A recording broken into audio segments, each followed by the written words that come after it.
Adelante. Bueno, buenas tardes a todos. En nombre de la Sociedad Argentina de Patología, vamos a dar comienzo a una actividad muy importante, ya acercándose a fin de año, que es la Jornada de Jóvenes Hepatólogos. Esta jornada ya tiene su nombre, que ya se viene realizando desde hace 2 años. La primera fue en el año 2021. Y creemos que desde la sociedad es una de las reuniones más importantes pensando lógicamente en el futuro de la hepatología.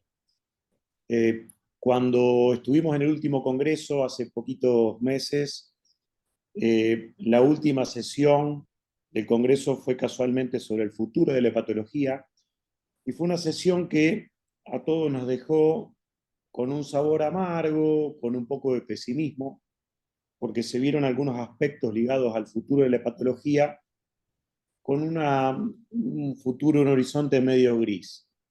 Yo creo que este tipo de actividades como la que vamos a dar comienzo ahora, precisamente demuestran todo lo contrario, que es un grupo de jóvenes con mucho empuje, con mucha predisposición, con muchas ganas, que son capaces de organizar una reunión de nivel con invitados extranjeros, con una muy buena organización, con un alcance fuera de la Argentina, y creo que eso es lo que uno tiene que ver como futuro de la hepatología. Por eso nuestra sociedad siempre va a impulsar, al menos lo que opino, siempre va a impulsar este tipo de actividades y creo que lo va a seguir haciendo seguramente en los futuros años. Eh, Además, creo que, como siempre digo, la pandemia pudo haber dejado una cosa positiva, que es el hecho de hacer simple las reuniones virtuales. Creo que este tipo de eventos virtuales le da la oportunidad a uno a poder seguir formándose sentado en su casa o inclusive viendo después las reuniones, interactuando de una manera mucho más simple con el chat. Me parece que eso se puede aprovechar muchísimo. Así que bueno, les agradezco, Jorge, les agradezco a todos el hecho de haber organizado esta reunión, les deseo realmente lo mejor, que sin duda creo que va a ser muy buena. Así que bueno, sin sacarle más tiempo, Jorge, muchas gracias por llevar a cabo esto y bueno, te escuchamos. Bueno, muchas gracias. Les damos la bienvenida a todos y todas. Mi nombre es Jorge Martínez. Es un placer estar aquí representando a la Subcomisión de Patólogos Jóvenes en esta segunda jornada latinoamericana. Agradezco al doctor Sebastián Ferretti por su cálido recibimiento y a todos los colegas que componen la SAE por su apoyo y hacer realidad este evento tan genial. Hoy nos sumergimos en una jornada que se anticipa llena de energía y movimiento, eh, ofreciendo un ambiente único de aprendizaje. Prepárense para llevarse tanto conceptos básicos como algunos más complejos. Todo ello siempre aderezado, obviamente, con la invaluable experiencia de nuestros expertos invitados. Desde Patólogos Jóvenes, la verdad es que nosotros siempre pretendemos que esto no sea solo un encuentro, sino que sea una experiencia completa que fusiona aprendizaje y diversión. Lo que esperamos de la jornada, hoy en primer lugar está con nosotros el doctor Diego Arufe, nuestro experto invitado, que nos llevará a explorar POCUS y la cirrosis descompensada. Por supuesto, con la participación activa de jóvenes hepatólogos de Argentina, de Ecuador, de Guatemala, Colombia y Bolivia. Después, a las 6 de la tarde, nos va a acompañar el doctor Adrián Narváez, que será nuestro guía en los avances y nuevas terapéuticas en MAFLD. Esto siempre es un desafío para los hepatólogos de hoy. También participan jóvenes hepatólogos de distintos países, en este caso está Argentina, está Bolivia, Perú y Uruguay. Y el día de mañana, sábado 25, arrancamos a las 10 de la mañana, hora argentina. acompañados del doctor Juan Pablo Arap. Él es chileno, actualmente radicado en Canadá. Nos hablará sobre el trastorno del consumo de alcohol, del consultorio al trasplante hepático. Y a las 11 estaremos también con la doctora María Carlota Londoño. Ella es colombiana, está radicada en España actualmente y nos presentará los trading topics en hepatitis autoinmune. En resumen, esta jornada se anticipa llena de energía y movimiento, ofreciendo un ambiente único de aprendizaje y conexión. Gracias a todos nuestros expertos invitados por su predisposición, por su apoyo, a todos los jóvenes hepatólogos que han trabajado arduamente, y también gracias por ser parte de esta experiencia que es única para nosotros. Espero que tengamos un encuentro lleno de descubrimientos y conexiones duraderas, que es, creo, lo que más nos importa. Gracias una vez más a la Sociedad Argentina de Hepatología por potenciar esta jornada. Y bueno, que comience la segunda jornada de Patólogos Jóvenes Latinoamérica 2023 de una manera bastante particular. Así que adelante con POCUS y la cirrosis descompensada. Muchas gracias. Talking doll, take 8. When I get married, I'm keeping my own name. That should probably be if I choose to get married. Look, little girl, we got other talking dollies to record today. All right, you Poindexters, let's get this right. 1, hey, kids, I'm talking Krusty. 2, hey, here comes Slideshow Mel. Again, here comes Sideshow Mel. Sideshow Mel. 3, bada bing, bada boom, I'm done. Learn from a professional, kid.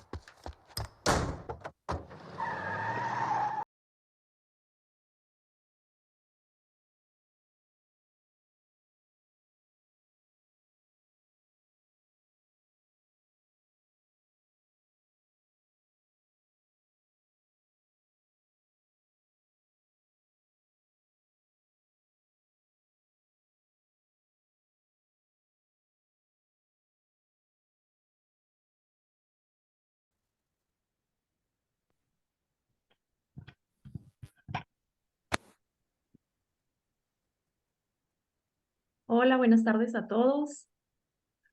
Catherine Maldonado, gastroenteróloga de Guatemala. No sé si me pueden escuchar. Sí, Kate, te escuchamos perfectamente. Adelante. Súper. Es un gustazo poder estar participando en esta jornada de patólogos jóvenes desde Guatemala. Y pues vamos a iniciar. Voy a presentar un caso bastante característico para poder ilustrarnos de la utilidad del POCUS. Entonces, bueno, se trata de una paciente femenina de 58 años de edad, con antecedente de hipertensión arterial, obesidad, hipotiroidismo y antecedente de descompensaciones. Bueno, la cirrosis con etiología por MASH, un Child-Pugh-C, un MEL-sodium 26, y ha sido descompensada por ascitis, encefalopatía y peritonitis bacteriana espontánea. Los tratamientos de esta paciente: espironolactona, furosemida, rifaximina, norfloxacina, propanolol, lactulosa y levotiroxina en las dosis consignadas en la diapositiva. Adelante. Dentro de los exámenes complementarios, es una paciente que en la videoendoscopía digestiva alta se evidenciaron 3 cordones varicosos mayores de 5 milímetros sin puntos rojos. En la angiotomografía trifásica, pues el hígado con características compatibles con cirrosis, ascitis grado 3, esplenomegalia, shunt esplenorenal. El ecocardiograma de 2023 con una fracción de eyección en 55% sin otras alteraciones o sin alteraciones. Adelante. Y esta vez el motivo de consulta fue por un cuadro clínico de 6 horas de evolución caracterizado por desorientación temporoespacial, la paciente se tornó ictérica con aumento del perímetro abdominal y edemas en miembros inferiores principalmente. Además, al interrogatorio refirió abandono de medicación habitual descrita desde hace 2 meses. Adelante. Al examen físico, pues es una paciente que, como bien nos contaban en la historia clínica, luz ictérica, Está vigil pero desorientada, con bradisiquia, flapping positivo, una citis grado 3, con además edema de la pared abdominal y evidente circulación colateral, un tacto rectal con materia fecal normocoloreada y evidente edema en miembros inferiores. Adelante. Acerca de la valoración paraclínica, pues estos son sus principales datos paraclínicos. Importante que podamos notar que tiene una creatinina en 2.56 cuando su basal había sido 0.84 y que el INR está o el RIN está en 2.63 con elevación además de la urea y otros datos, pues trombocitopenia en 88.000 y 16.000 glóbulos blancos. Acerca de la radiografía de tórax, pues sin alteraciones y además un ECG sin alteraciones.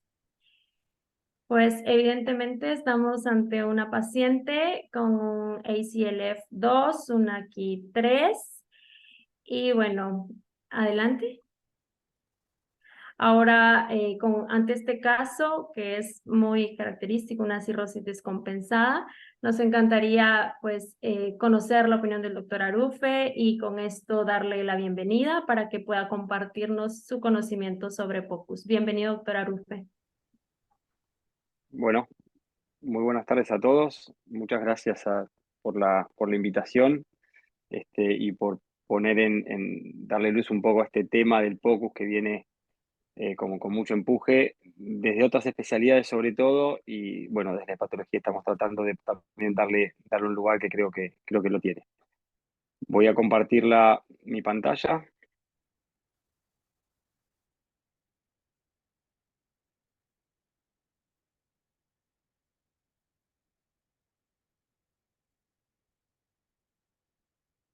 ¿Se ve bien? Sí, se puede ver bien. Bien. Bueno, la idea de los próximos minutos es hablar de cómo el POCUS nos puede ayudar en el manejo de los pacientes con cirrosis descompensada. El término es muy amplio. Uno cuando tiene distintos escenarios clínicos en la hepatología, como vamos a ir a ver, el POCUS tiene, o la ecografía bedside, tiene su función y nos va a permitir contestar preguntas puntuales. Acá como el caso clínico es muy amplio, nos vamos a ir centrando en lugares específicos en donde la ecografía nos puede llegar a ayudar a mejorar nuestro approach. Para los que no están familiarizados con el POCUS, esta es la última definición y que creo que es la mejor cita que hay de POCUS, ¿no? Que es la adquisición, interpretación, integración clínica de imágenes ecográficas realizadas por un médico no radiólogo o cardiólogo. Si uno trata de traducir el POCUS al castellano, ¿sí? Es la evaluación al pie de la cama por ultrasonido, ¿sí? Que si lo llamamos sería EPICUS, ¿no? Es mejorar nuestro approach al pie de la cama. Es importante remarcar esto, que no se trata de hacer una ecografía, la ecografía convencional que nosotros solemos hacer a nuestros pacientes, sino la idea del POCUS es contestar preguntas puntuales que surgen del examen físico o del interrogatorio del paciente. Esto no es exclusivo de la internación, esto también se puede llevar al consultorio. Y acá yo solamente hago algunas preguntas. Es si el paciente tiene ascitis o no, si es punzable o no, el tamaño del vaso, si la vía biliar está o no dilatada, la vena porta permeable. Son respuestas muy cortas a preguntas específicas. Entonces, si uno aprendió la semiología en la facultad o en su residencia, en donde los pilares del examen físico son la observación, la palpación, la percusión y la auscultación, la propuesta es, con otra herramienta médica, siempre fue el estetoscopio, el signo, digamos, de la medicina, es poner un quinto elemento que sería la insonación. Y entonces, esta es la diferencia entre el uso de la ecografía que nosotros le damos a los pacientes. Uno se hace una pregunta clínica pertinente y todos los pasos que tienen que suceder hasta que uno actúa sobre el paciente. La idea del POCUS es casi como el examen físico, ¿no? O sea, uno se hace la pregunta y tiene la respuesta. Entonces, esto nos daría diagnósticos más precisos y más rápidos, mejorar la toma de decisiones bedside, uno puede dirigir el ultrasonido a escenarios clínicos específicos y esto mejora muchísimo la sensibilidad y la especificidad del estudio, porque cuando uno tiene un background teórico o de lo que por qué uno le pide el estudio al paciente, créanme que la ecografía mejora mucho y también uno lo puede usar no solamente para el diagnóstico y seguimiento, sino también como medida para guía de procedimientos. ¿Cuáles son las barreras que no solamente en la hepatología, sino que hay para el desarrollo del POCUS? Hay entrenamiento insuficiente, hay tiempo insuficiente de práctica, hay insuficiente conocimiento de ultrasonido, no hay acceso a equipos, por más que uno haga cursos de ecografía o se interese en el tema, cuando uno no tiene disponible la herramienta para hacer la curva de entrenamiento, tampoco lo logra. Y en el caso que tengas el equipo y hagas el curso, esto es importante tener, como todo en medicina, todos los que hicimos residencia lo hemos vivido, la práctica tiene que ser supervisada para que el aprendizaje sea correcto. Si uno entra en los distintos escenarios de la hepatología, insuficiencia hepática, un paciente con ictericia, estatosis, injuria renal aguda, citis o alteración del hepatograma, acá la pregunta es, si yo tuviese un ecógrafo en mi bolsillo que lo puedo conectar a mi teléfono o a una tablet, o el ecógrafo que ya nadie usa, que está en el hospital abandonado. ¿Cuáles son en estos síndromes clínicos las cosas que hacer una ecografía donde uno no le pide demasiado la ecografía, sino cosas muy puntuales, me podría ayudar a los signos ecográficos que me podrían ayudar a mí a resolver preguntas que me hago de estos distintos síndromes clínicos o escenarios clínicos? Ahora, hay que tener cuidado, y esto es algo que todavía no está tan claro y trasciende a todas las especialidades, es cuál es el alcance del POCUS en la hepatología. ¿Se trata solamente de hacer ecografía hepática o se trata de hacer ecografía hepática y también hacer ecografía de otros órganos para mejorar nuestro approach hacia nuestro paciente? Esto todavía no está tan claro porque obviamente cuanto más sepamos de ecografía, mejores diagnósticos vamos a hacer, pero bueno, en algún momento, en algún punto tiene que estar el límite. Tampoco por hacer POCUS vamos a hacer screening de hepatocarcinoma, ¿no? Entonces, tiene que estar muy bien, y todavía no está, cuáles son los límites, qué es POCUS y qué no, para no excedernos o hacer algo para lo cual no estamos capacitados. Entonces, la idea, esto era el examen físico, que todos los médicos se juntaban alrededor de un paciente y había mucho interés en el examen físico, y yo creo que con la ecografía, incorporando un elemento nuevo al examen físico, creo que no vamos a lograr esta imagen de vuelta, pero sí vamos a lograr que de vuelta tener información al pie de la cama del paciente nos va a ayudar en la toma de decisiones en ese momento.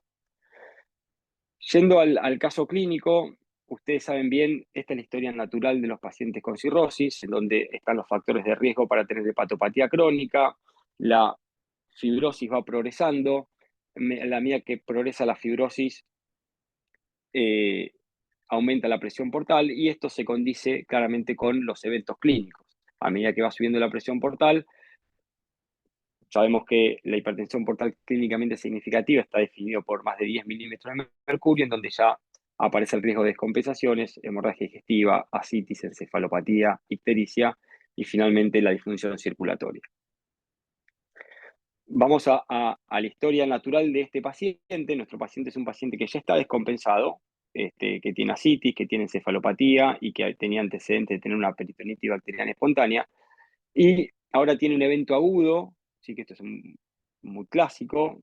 El paciente viene con ictericia, con aumento de la ascitis, o lo que escribe el caso clínico es aumento del perímetro abdominal, progresión de encefalopatía, y que tiene algo anatómicamente predisponente, que es ese shunt espleno-renal importante, y bioquímicamente viene con este dato que también es muy importante, que es un paciente que tiene una creatinina de 2.56, un AQI3, que también puede estar colaborando la insuficiencia renal con la prioría de la encefalopatía, ¿no? Entonces uno se para clínicamente con este paciente, y además de hacerle lo que le hacemos siempre a los pacientes, a estos pacientes les tomamos cultivos, seguramente le pongamos antibióticos hasta ver cómo evoluciona.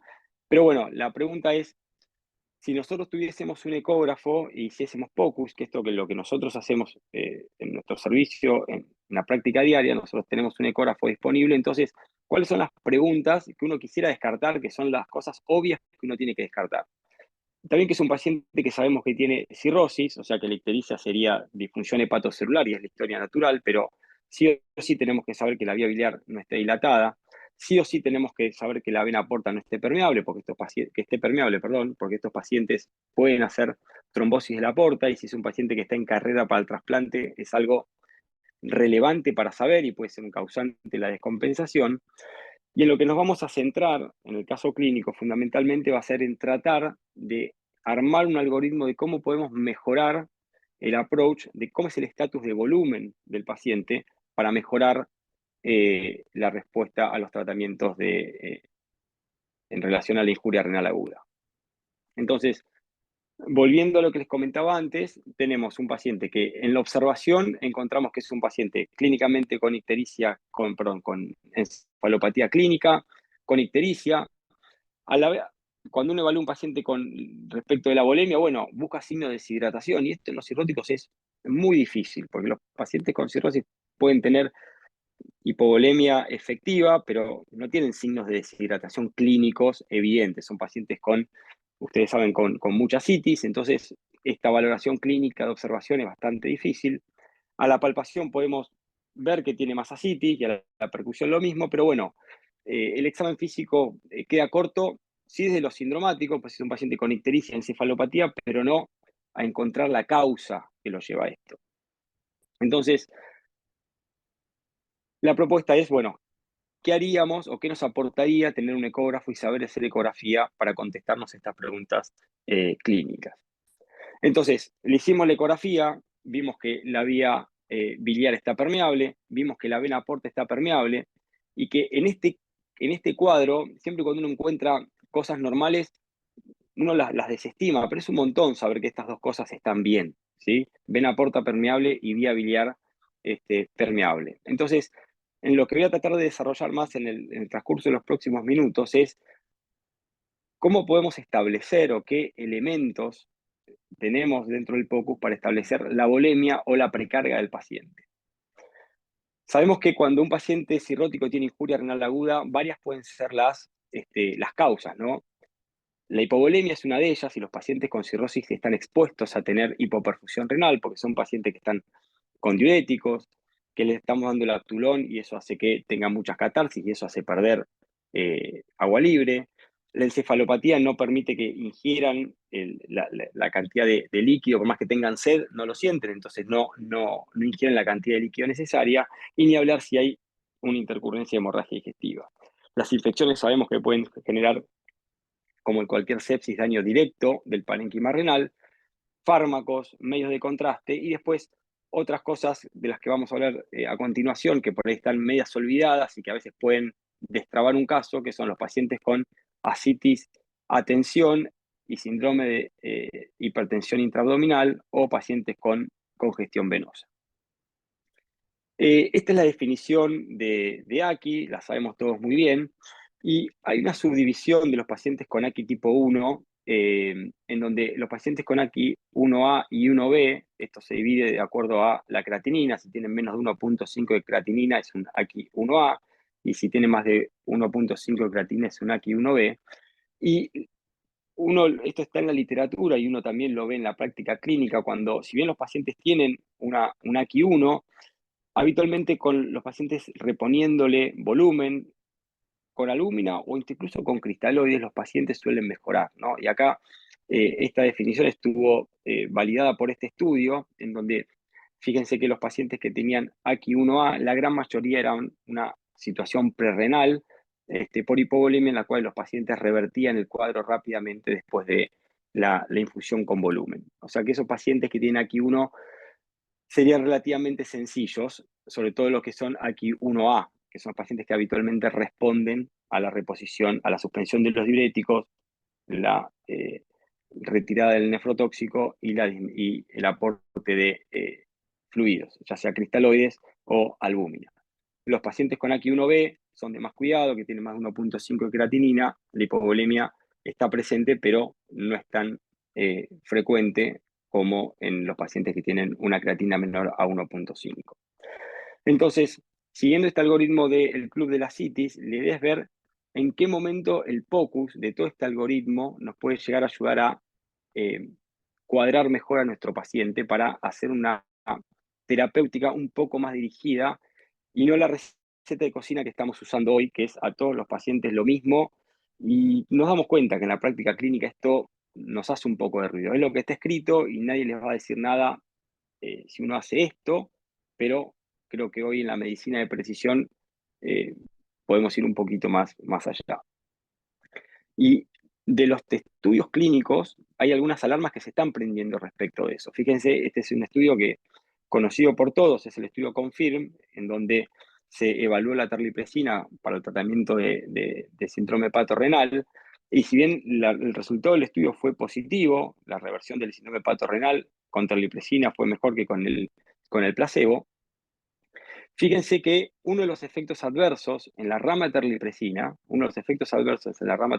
fue el fallo respiratorio, ¿sí? Y esto seguramente tiene que ver con el estándar de albúmina que se le dio a los pacientes, y al darle terlipresina se le aumentó la poscarga a esos corazones y probablemente aumentó las presiones de llenado de fin de diástole, y generó el edema agudo de pulmón.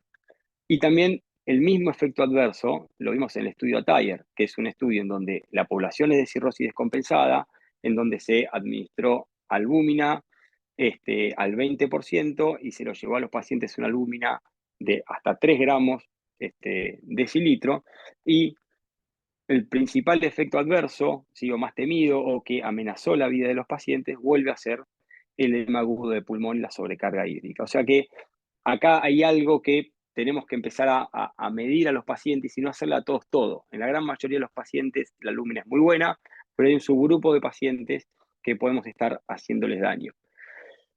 Y esto no solamente viene desde el terreno de la hepatología, sino también desde otras especialidades, como la terapia intensiva, en donde siempre en terapia intensiva pensamos que quedarse corto con los fluidos era muy malo, y ahora ya sabemos que pasarnos con los fluidos es tan malo como quedarse corto. Entonces, hay que encontrar una forma de encontrar un equilibrio entre darle la cantidad de fluidos a los pacientes necesaria. Y muchos de los conceptos que vamos a hablar a continuación son más tomados de la terapia intensiva que propiamente de la hepatología.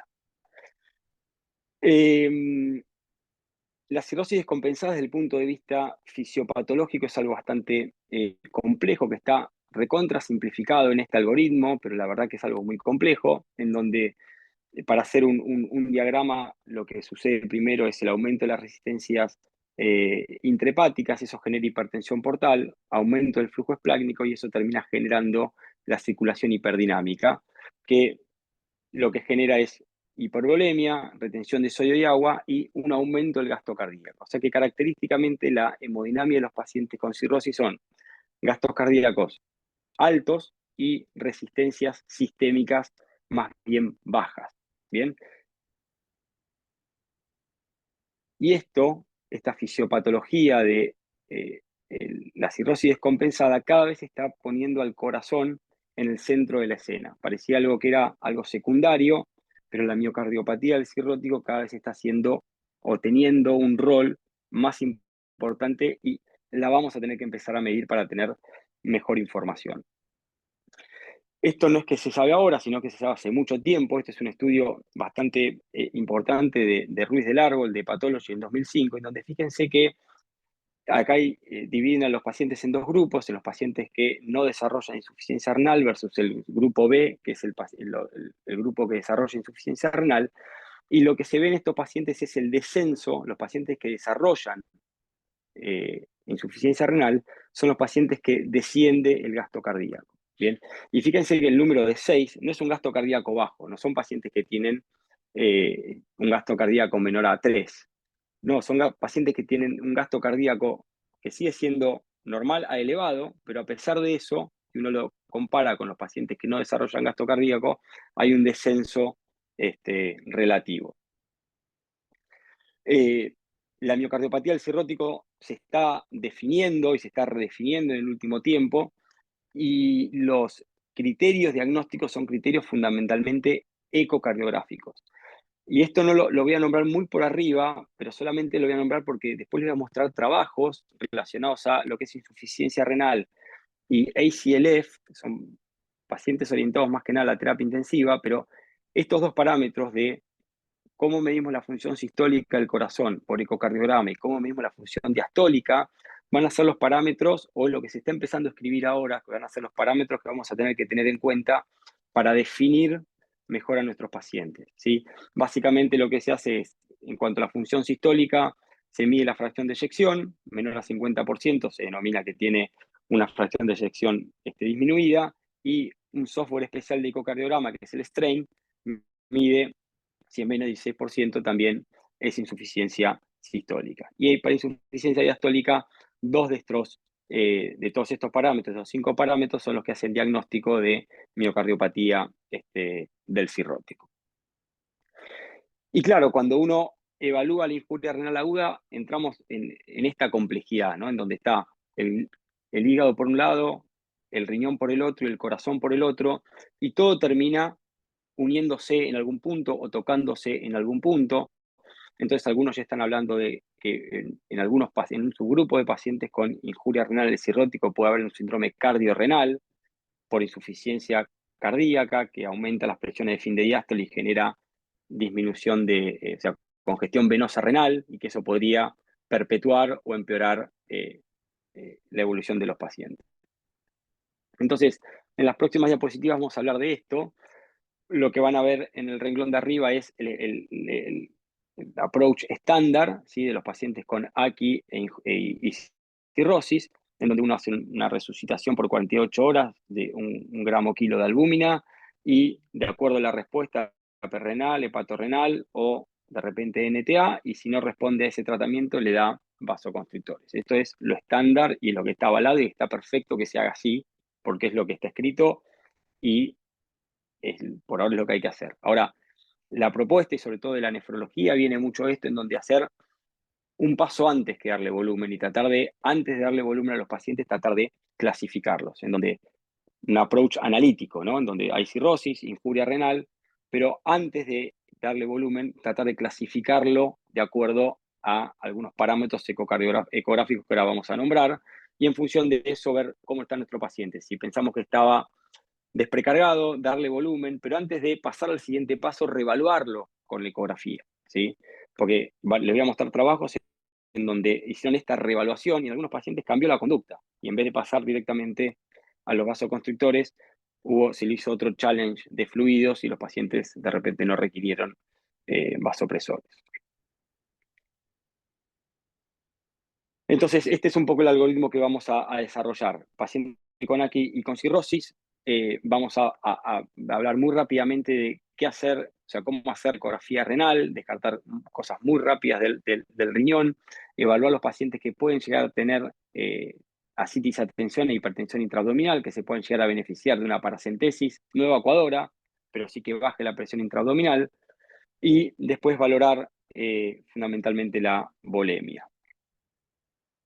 Vamos a empezar por esto, y esto es algo muy característico, que no es del hígado, pero sí es de la valoración de la insuficiencia renal en cualquier paciente, cirrótico o no cirrótico, que es obviamente descartar la obstrucción de la vía urinaria, ¿no? Esto es muy fácil de hacer con ecografía.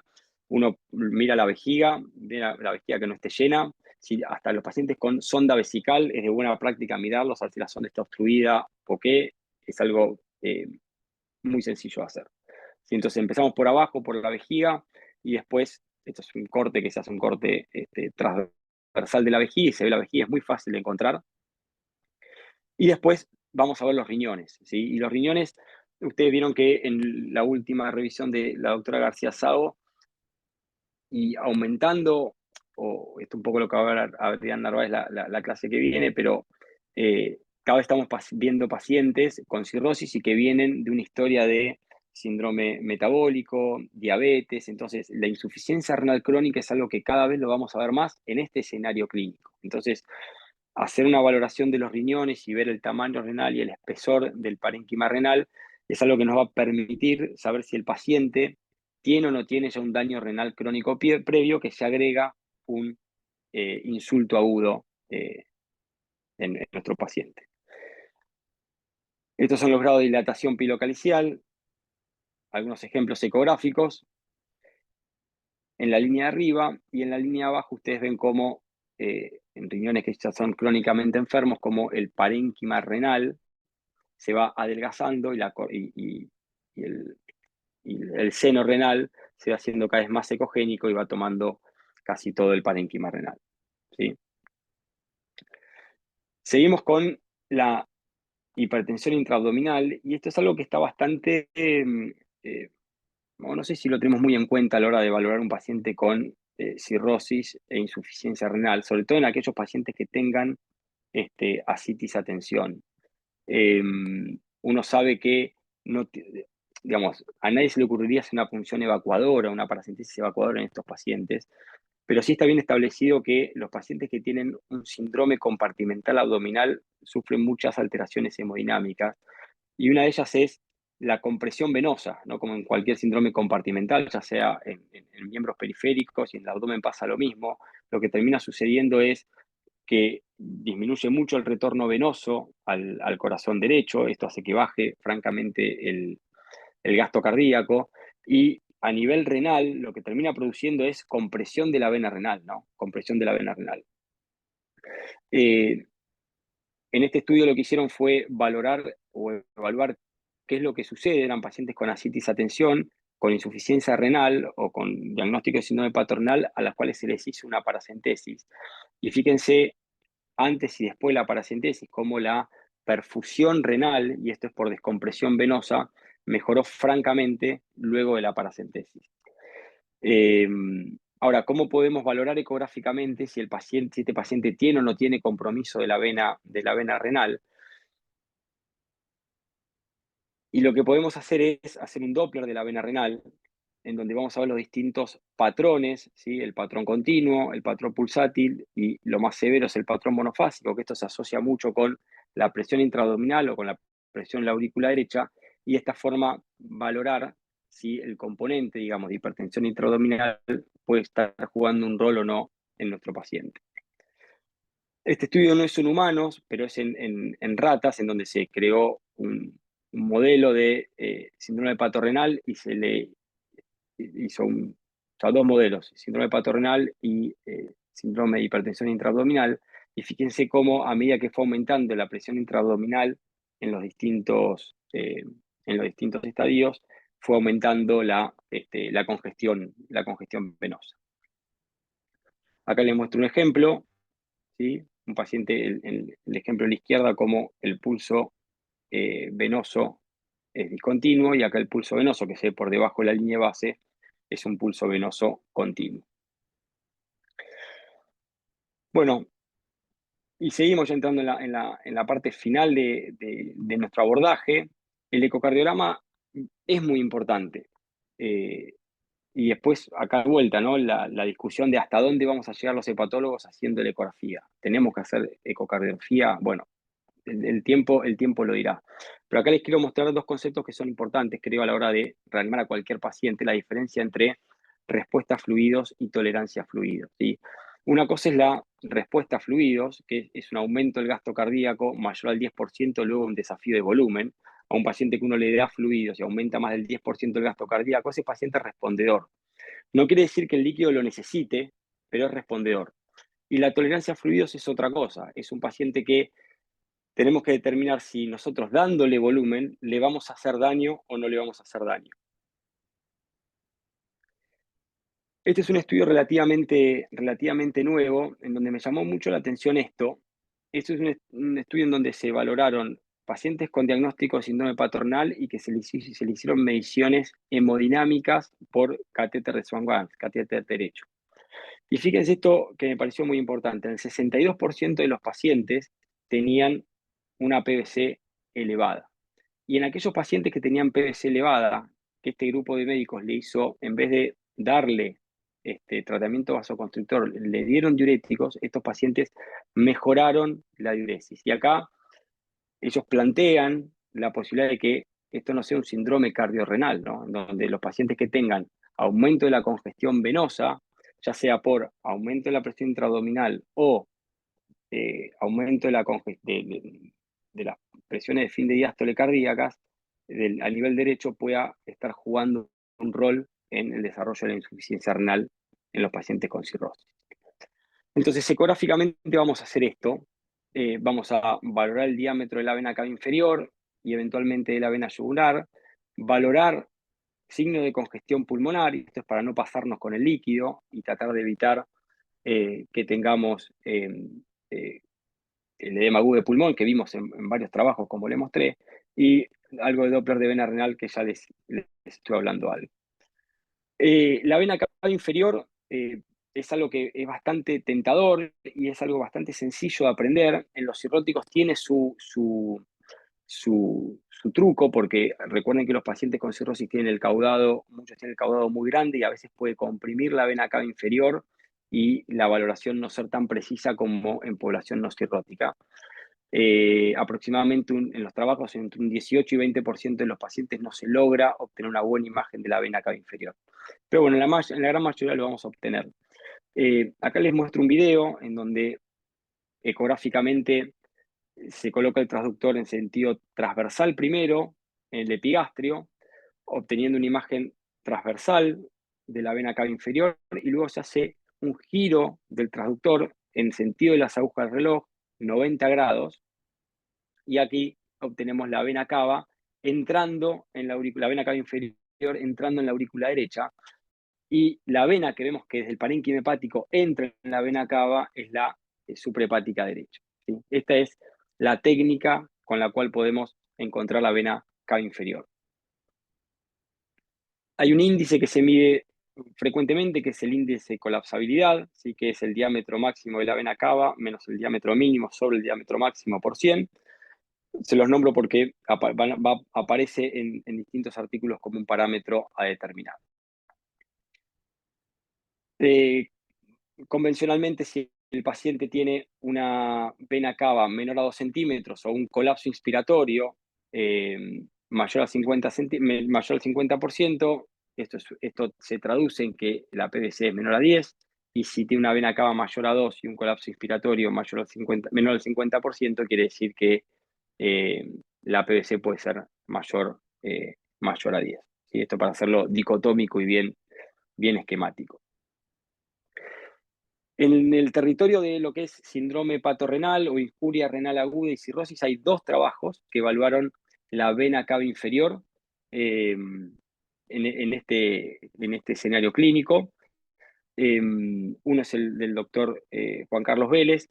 Y fíjense cómo a los pacientes primero se les hizo el approach estándar, eran pacientes que tenían cirrosis e injuria renal aguda, y se les hizo la reposición con albúmina, y ahí una vez que se les hizo la reposición con albúmina, ahí se les volvió a hacer la medición de la vena cava. Y fíjense lo interesante, que a pesar de haberle hecho la reposición con albúmina habitual a todos los pacientes, en un trabajo un 30% y el 8 el 28% fueron reclasificados como que los pacientes, de acuerdo a los parámetros de vena cava inferior, los pacientes seguían siendo pacientes que tenían hipovolemia. Y a estos pacientes se les siguió dando albúmina. Lo mismo, el 25% de los pacientes y el 36% en el otro estudio, los pacientes estaban euvolémicos, y a estos pacientes sí se les dio vasoconstrictores.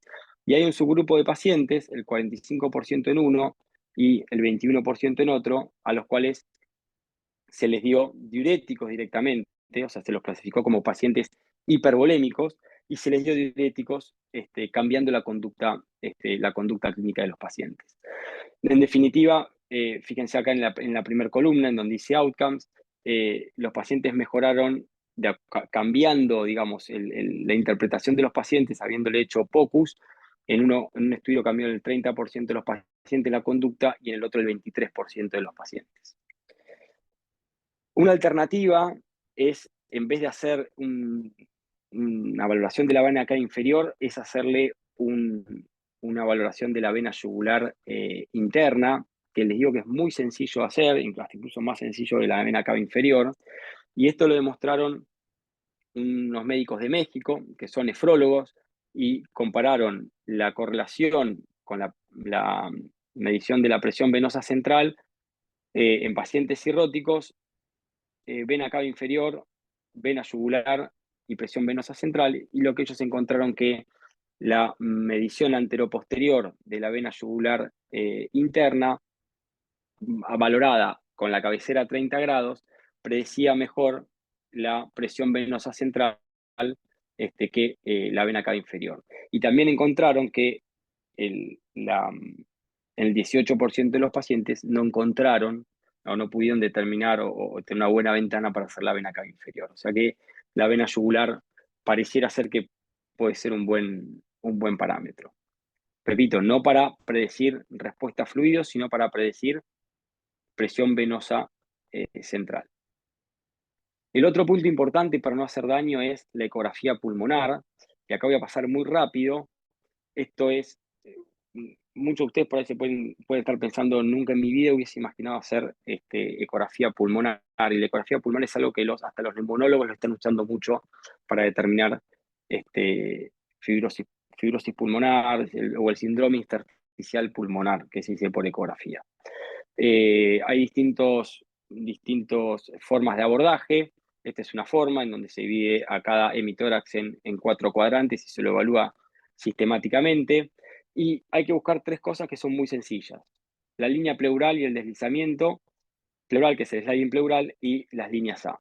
Las líneas A son reverberaciones de la línea pleural, que como les muestro en esta foto, las voy a mostrar más ampliadas, y las líneas B serían las líneas patológicas, en donde son líneas que salen desde la línea pleural, que es la línea horizontal, salen líneas verticales bien definidas, que se mueven con los movimientos respiratorios y que cortan estas líneas A, ¿sí?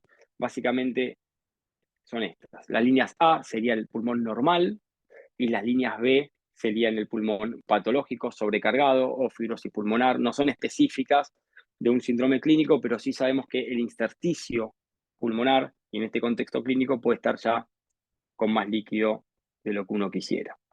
Y sería como un stopping rule a la hora de seguir dándole líquido, ¿no? Uno le hace la valoración previa al paciente antes de pasarle volumen, le pasa volumen y aparecen las líneas. Eso sería un stopping rule, decir, a este paciente más líquido no le voy a dar. Y lo otro que quiero poner en valor, que creo que estamos muy lejos, pero creo que vamos hacia allá, y ahora les voy a mostrar 2 trabajos en donde ya lo están empezando a valorar, es la valoración ecocardiográfica. Y que acá vuelve la discusión, es hasta dónde va a llegar el POCUS desde el punto de vista de la hepatología. ¿Vamos a llegar a los hepatólogos a hacer esto? Bueno, no sé, el tiempo lo dirá, pero les quiero mostrar lo que sí está dando buenos resultados o buena información y clasificando a los pacientes de otra forma.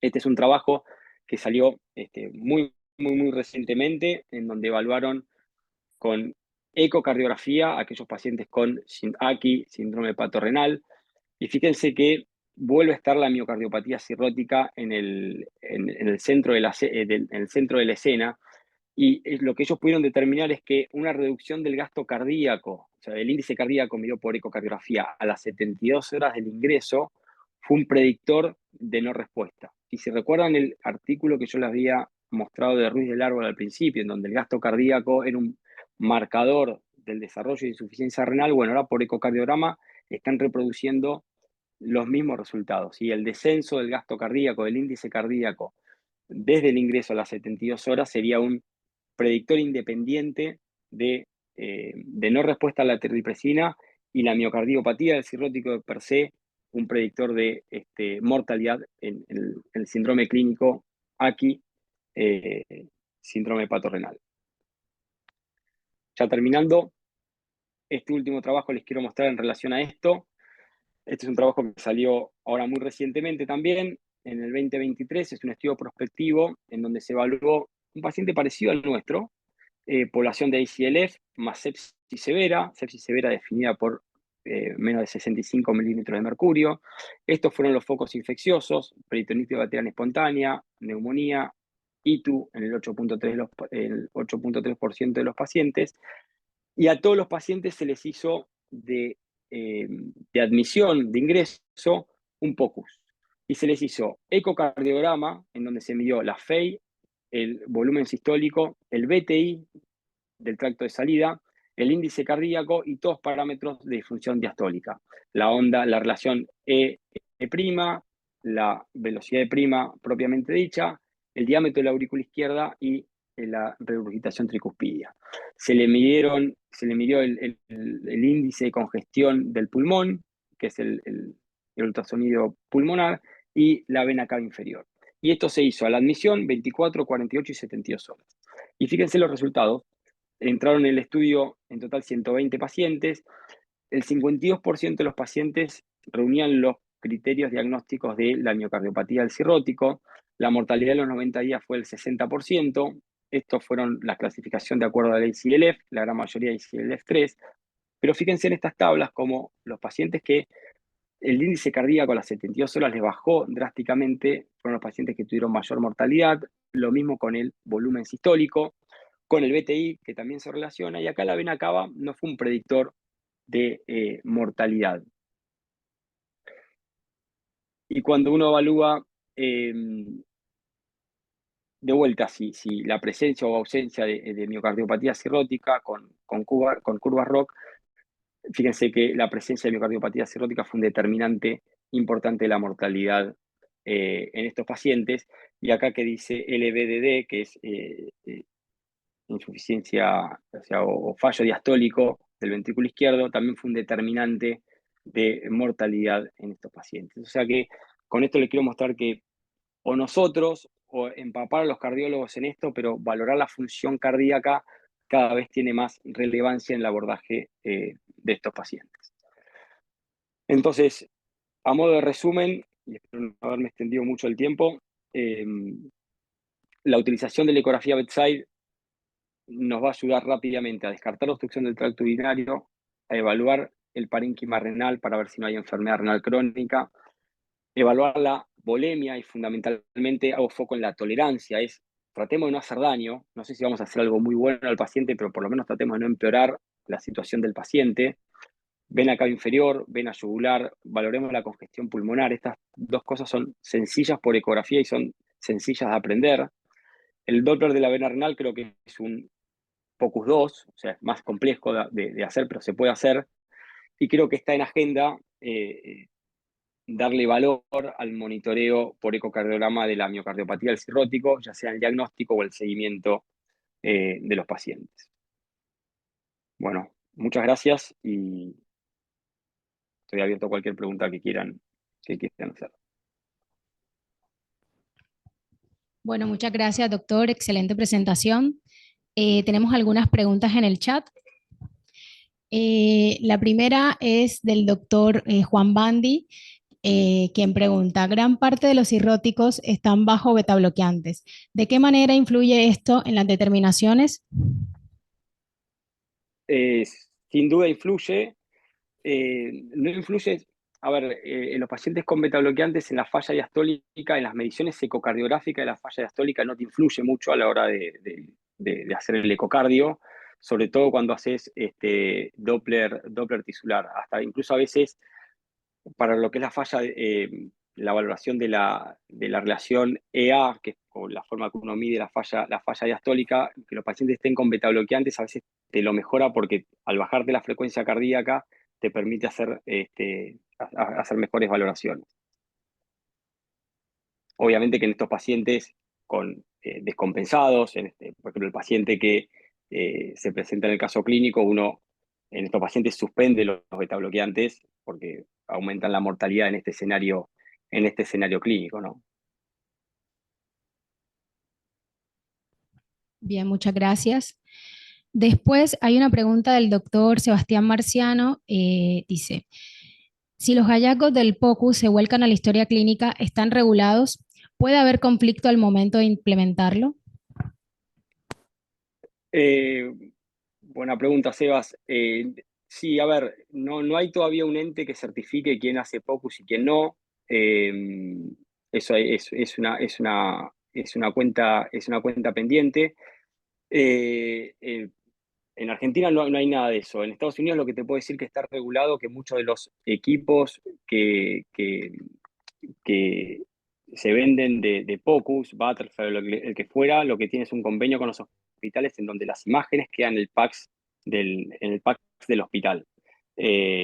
No salen por fuera del hospital, sino quedan dentro del PACS del hospital e informan, digamos, lo que encuentran, digamos, en la ecografía. No hay todavía un ente certificador de quién sabe hacer POCUS y quién no. Bien, muchas gracias.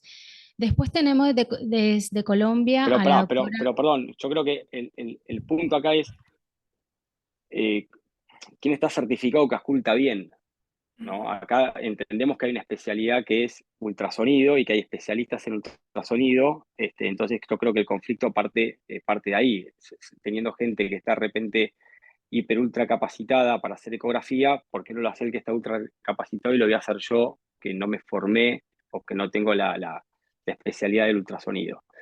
Pero creo que en esto los especialistas en ultrasonido se dieron un lugar en donde, fíjate que el POCUS tomó mucho lugar en los cuidados críticos. Y los imagenólogos no están a las 3 de la mañana haciendo una ecografía de corazón o viendo si el paciente tiene líneas B o viendo para poner una vía central. Entonces, los terapistas y los médicos de emergencia fueron los que rápidamente tomaron este tema. Creo que el modelo que hay que tomar es el de los cardiólogos. O sea, los cardiólogos, casi todos los cardiólogos son ecocardiografistas. La curva de aprendizaje que tienen es enorme. Hacen fellows y hacen formaciones de hasta un año de ecocardiografía para poder hacer los estudios. Eh, si bien no es POCUS solamente eso, es ecocardiograma, pero bueno, en ecografía hay que formarse para hacerlo. No es que uno va y lo hace eh, porque sí. Bien. Hay una pregunta más desde Colombia. La doctora Silvina Palazzi pregunta: Hola Diego, excelente charla. No usamos en nuestro centro POCUS. ¿Cómo es en tu práctica diaria? ¿A qué pacientes descompensados que ingresan a la guardia les haces POCUS? ¿Le tenemos que hacer a todos? Mira, nosotros no lo hacemos a todos, tenemos ecógrafo disponible, pero le hacemos a todos los pacientes que creemos que lo necesitan. Por eso decía, este paciente era un paciente particular con insuficiencia renal, y creo que esto nos va a pasar a todos, y creo que también es la dificultad para hacer buenos trabajos de AQI y POCUS, es porque los hepatólogos no estamos todo el día en el hospital. Entonces, cuando vos vas a abordar el paciente y llegás a la mañana siguiente, y bueno, tenés que, bueno, ¿y qué volumen le dieron? ¿Y qué le dieron? ¿Cuánto le dieron? O sea, que el paciente ya no lo agarras en el tiempo cero, ¿no? Eso es una limitante. Pero ahora, a nosotros nos llaman o porque un paciente tiene alteración del hepatograma, o porque un paciente viene con ictericia, o porque un paciente viene con ascitis, y nosotros le hacemos ecografía a todos los pacientes, a todos los pacientes. Eh, lo tenemos disponible, o tenemos equipos más grandes en donde la información que puedes obtener es mayor, o tenemos equipos ultra portátiles, los de mano, en donde si bien tienen limitaciones, uno no puede obtener toda la información que uno obtiene con los equipos grandes, pero bueno, para hacer una paracentesis más segura lo podemos hacer. Eh, Vía biliar dilatada la podés ver. Bueno, y esto que decía, por ejemplo, de la vena yugular, en el caso que uno lo quiere usar, con los equipos portátiles también eh, lo podés usar fácilmente y con una precisión diagnóstica muy importante. Bien, hay muchas preguntas más, pero por cuestiones de tiempo tenemos una última de Joyce Monzón que dice: todos los pacientes hospitalizados con AQI tienen catéter venoso central para medir PVC y así guían tratamiento para presión venosa central. No, no, lamentablemente, no sé si lamentablemente, yo creo que no todos lo necesitan. Eh, no todos los pacientes que están con AQI, o sea, paciente con AQI 3 seguramente sí, porque es un paciente que nosotros habitualmente lo tendríamos seguramente en terapia intensiva y lo invadiríamos. Somos de invadir de más que de menos a estos pacientes. Ahora, un paciente que tiene un AQI 1, creo que podés esperar a invadirlo y ponerle un catéter venoso central. No es eh, una regla. En este caso, si es una AQI3, es lo más recomendable, y te va a ayudar a la interpretación. Bien, perfecto. Muchas gracias a todos. Gracias, doctor, por aceptar la invitación. Y bueno, los dejamos con la próxima charla.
Bueno, buenas tardes a todos. Vamos a seguir con la próxima charla de hoy, que es MAFLD, avances y nuevas terapéuticas, desafío para el hepatólogo de hoy.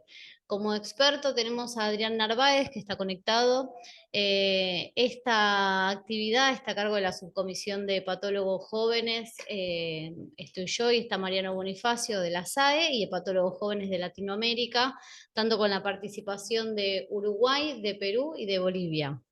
Bueno, vamos a empezar con el caso clínico, lo va a presentar la doctora Cintia Coronado desde Bolivia y Adrián Narváez nos va a ir ayudando a resolverlo. Adelante, Cintia.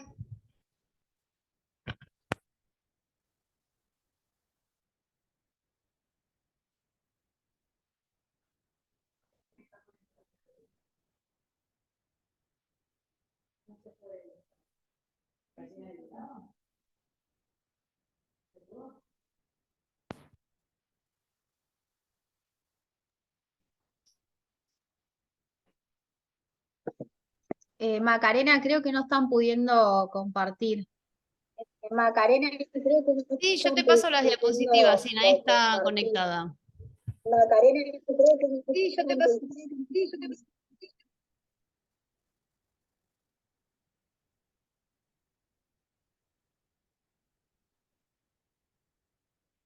Bien. Bueno, empezamos con la presentación del Ahí me caso escuchan, clínico, le ¿no? damos... Empezamos con la presentación de le damos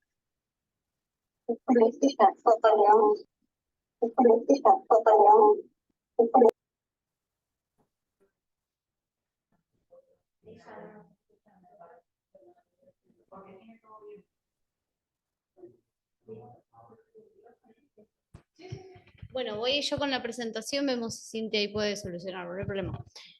Bueno, el caso clínico se trata de una paciente femenina de 45 años de edad, con antecedentes, tiene hipertensión arterial, diabetes tipo 2, obesidad con un índice de masa corporal de 38, es una paciente sedentaria. Ahí está detallada su medicación habitual, y el motivo de consulta es alteración del hepatograma y esteatosis hepática. Como estudios complementarios, tiene una ecografía de abdomen que muestra un hígado de contornos regulares con un parénquima con aumento de la ecogenicidad compatible con esteatosis moderada severa, y acá tenemos el laboratorio. Muestra una alteración del hepatograma con 79 de GOT para 35 y 54 de TGP, una FAL de 170 y una gamma GT de 300. Esta paciente niega consumo de alcohol y otros potenciales hepatotóxicos, también adjunta un laboratorio con serologías virales, que vemos que son negativas, está vacunada para hepatitis A, autoexposición, FAN 1 en 80, ferritina de 1020 y una saturación de 32%. Entonces, una paciente con enfermedades metabólicas asociadas, con un índice de masa corporal elevado, con alteración del hepatograma, una ecografía con esteatosis, tenemos un FAN aislado que nos trae de 1 en 80, una ferritina de 1000 y saturación de 32, y una serología negativa. Un caso frecuente de encontrar en el consultorio diario.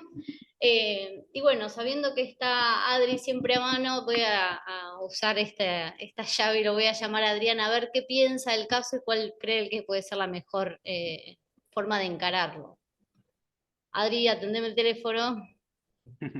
¿Qué tal? ¿Cómo están? Buenas tardes a todos. Bueno, primero que nada, gracias por la invitación, un grupo del que, si bien no formo parte en sí, pero me siento parte y bueno, quería estar acompañándolos hoy. Así que bueno, cuando me llegó el caso este de ustedes, les cuento a los que nos están escuchando, cuando me llega este caso, pensé que tenía muchas cosas que podían confundir y en un momento dije, no van a confundir, van a ser más didáctica que otra cosa. Ven que es una paciente de entrada que tiene ferritina elevada, que tiene autoanticuerpos. Entonces decidí desglosar, como ustedes ven, en estos círculos, y les fui desglosando en mi cabeza para poder transmitírselos a ustedes lo que los chicos me habían pasado como un caso clínico real.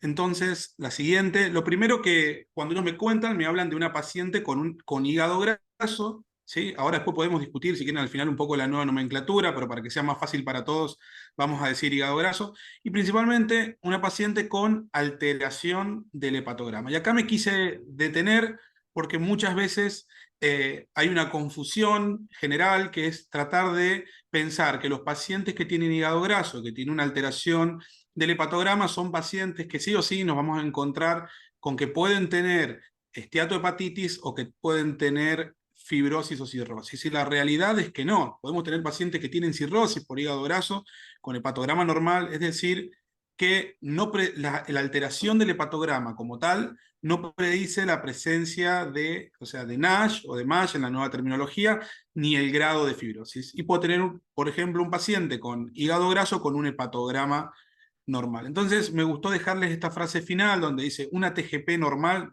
no excluye el diagnóstico, ¿sí? Por ejemplo, de esteatohepatitis o de fibrosis, y una TGP elevada tampoco nos indica la presencia. Ese es el primer concepto. Recuerden siempre, cuando tenemos un paciente con alteración del hepatograma, abrimos el algoritmo también a descartar otras causas de alteración del hepatograma. Los chicos algo de lo que hicieron muy bien fue pedir las serologías virales, ¿sí? Recuerden que en todos los pacientes deberíamos evaluar esto, y también recuerden que es una oportunidad, y esto me parece que es un mensaje para que se lleven ustedes a su consultorio, es la oportunidad también para indicar la vacunación, ¿sí? Evaluar la vacunación en los pacientes y una oportunidad para vacunar para hepatitis B y hepatitis A si así lo requiere. Lo segundo es la alteración del hepatograma. Cuando yo les fui desglosando, todo esto fue real, ellos me mandaron el caso y lo fui pensando a medida que me lo contaban, y acá esta paciente tenía la ferritina elevada. Y acá hay que tener mucho cuidado porque sabemos nosotros que la ferritina es un reactante de fase aguda y suele estar, fíjense, 58% de los pacientes con hígado graso tiene aumento de la ferritina, y sobre todo los vemos en pacientes que tienen disfunción metabólica, pacientes que tienen síndrome metabólico. Ahora, fíjense lo que dice acá, 90%, me animo a decirles que un poquito más de los pacientes que tienen una ferritina elevada no tienen sobrecarga de hierro. Entonces no tengo que inmediatamente ir a pensar en la hemocromatosis, que es una enfermedad más infrecuente, sino que tengo que en principio asociarlo al hígado graso. Ese es el primer concepto a tener. Recuerden también que no tiene sentido, ¿sí?, estar pidiendo tampoco ferritina, pero muchas veces nos viene el paciente con la ferritina y tenemos que saber interpretarlo, pero no es que uno le va a pedir cualquier paciente que llegue al consultorio con hígado graso, indiscriminadamente va a pedir la ferritina. Entonces, el algoritmo que me pareció más simple para contarles es el que ustedes están viendo en la pantalla, donde dice, primero me viene un paciente que tiene ferritina elevada, paciente con hígado graso, ferritina elevada, inmediatamente mi primer gesto es pedir la saturación de transferrina. Si la saturación de transferrina es menos del 45%, yo lo voy a atribuir esta causa por ejemplo, en este paciente, al hígado graso. Puede estar también asociado al consumo de alcohol. Recuerden que es muy importante la evaluación del consumo de alcohol en los pacientes con hígado graso, porque es un factor que va a influenciar la progresión hacia la fibrosis o a la cirrosis. Si me da más de 45 al 50% de la saturación de transferrina, y bueno, ahí me puedo abrir a este algoritmo, a decir, bueno, pienso en alguna sobrecarga realmente de hierro. Bueno, es otro, no es el tema de hoy, pero bueno, ahí hablo el algoritmo del estudio de la hemocromatosis o otras entidades que son más infrecuentes. Bueno, la siguiente.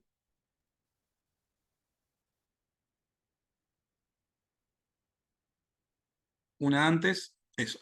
Bueno, y lo otro que tenía este paciente, que yo por eso les contaba al principio, cuando mandaron a los chicos el caso, dije, por ahí se confunden, pero dije, no, vamos a aprovechar esta oportunidad para hablar un poquito de esto, porque suele ser frecuente que los pacientes, a veces nosotros no lo evaluamos inicialmente y nos vienen de afuera con estudios. Y otra causa muy frecuente es que nos vengan con anticuerpos positivos, ¿sí? Por ejemplo, nos viene un FAN, un asma, nos viene algún anticuerpo positivo, y hay que tener en cuenta que muchos de los pacientes con hígado graso tienen anticuerpos positivos sin necesariamente tener una enfermedad hepática de origen autoinmune. Más o menos les diría que el 20 al 30% de los pacientes tienen anticuerpos positivos, forman anticuerpos de forma errónea por un mecanismo que se llama de mimetismo molecular y no tiene una implicancia clínica en estos pacientes. Entonces, no me debe solo la presencia de un anticuerpo aislado, de un paciente que viene de otro lado con un anticuerpo aislado, no me debería hacer pensar en una hepatitis autoinmune, salvo que, por ejemplo, se acompañe de otros parámetros. Por ejemplo, miramos la alteración, qué tipo de alteración del hepatograma tiene, vemos si tiene hipergamma-globulina, si tiene aumentos de IgG, ¿sí? Entonces, todas estas causas, todos estos parámetros de laboratorio nos pueden llevar a pensar en autoinmune, y ahí sí me podría plantear la necesidad de la biopsia hepática en un paciente con hígado graso. Es decir, que si yo tengo la sospecha de que puede tener asociada una hepatitis autoinmune, debería biopsiarlo. Es decir, que acá aparece como la primera indicación de la biopsia hepática en hígado graso, que es para hacer un diagnóstico diferencial cuando me queda la duda. Bueno, y la siguiente, acá me detengo, y esto siempre me encanta decirlo porque me parece que forma parte de las cosas que nos pasan habitualmente a todos en nuestros consultorios. Y a veces es confundir la gravedad o el pronóstico del hígado graso con la ecografía. Todos estamos de acuerdo que la ecografía es un buen método. No todos tenemos un Diego Arufe en nuestro centro que por ahí nos puede hacer una interpretación un poco más específica, pero a grandes rasgos, para no confundirse, no deberíamos pensar en gravedad pensando en si el hígado tiene esteatosis leve, moderada o severa, ¿sí? Según la visión por la ecogenicidad, sino pensar en la gravedad pensando ya en la fibrosis. La siguiente. Bueno, ¿por qué les digo? Generalmente uno dice, ¿de qué se mueren los pacientes con hígado graso? ¿Cuáles son las principales causas de mortalidad? Y ustedes saben que la primera causa de mortalidad en los pacientes con hígado graso es la cardiovascular, la segunda son las neoplasias, sobre todo gastrointestinales, y recién la tercera causa es la muerte por causa hepática. ¿Y de qué depende el pronóstico de lo hepático? Depende de la fibrosis. Por eso es muy importante que nosotros podamos determinar el grado de fibrosis hepática. Como ustedes pueden ver en el dibujo que van a ver en su derecha, ¿sí? Van a ver cómo aumenta la mortalidad a medida que va aumentando el grado de fibrosis, ¿sí? Lo que están viendo en el eje horizontal es cómo van avanzando los grados de fibrosis hepática, y en el vertical cómo va aumentando la mortalidad. Es decir, si yo tengo NASH o tengo fibrosis y más fibrosis, ese paciente va a tener más mortalidad. La siguiente. Entonces, siempre la pregunta es, bueno, ¿cómo determino el grado de fibrosis? Si tiene la presencia de fibrosis de mi paciente, porque la verdad es que sin duda la biopsia es el gold estándar para que nosotros hagamos el diagnóstico de fibrosis, pero sabemos que es un procedimiento que, si bien es seguro, no deja de ser un procedimiento invasivo, y que no podemos hacerlo a todos los pacientes con hígado graso. Les podemos hacer una biopsia para ver si tienen fibrosis. Entonces, acá aparecen los scores. Este es un score que lleva muchos años, un score de Sterling que en realidad idealmente se creó para la coinfección de hepatitis C y HIV, y hoy les diría que es el score más validado en hígado graso para evaluar el grado no el grado, es la presencia o no de fibrosis hepática. Es un estima, ¿sí? Entonces, se llama FIB4, muchos de ustedes ya lo conocen. El 4 viene de estas 4 variables que ustedes estaban viendo recién. ¿Vuelven al anterior, porfa? Eso, fíjense, es la edad, son las transaminasas y las plaquetas. O sea que el mensaje que yo les quiero transmitir acá es que es muy simple. Probablemente ustedes, cuando estudian un paciente, una de las primeras cosas que hacen es pedirle esto en el laboratorio, porque forma generalmente parte de la rutina. Entonces fíjense que es un score. Yo utilicé esta web, pero ponen FIB4 y les van a aparecer online un montón de score, y con estos datos van a tratar de predecir el riesgo de que tiene fibrosis o no. La siguiente.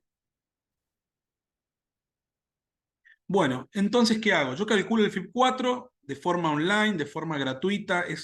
Es un gesto muy simple para hacer en el consultorio, y yo siempre les digo lo mismo cuando me tengo que quedar, si yo les tengo que transmitir algo y me tengo que quedar con una sola diapositiva de todas las de la clase, hoy me quedaría con esta, me parece, que es cómo puedo hacer un score muy simple, identificar pacientes de riesgo.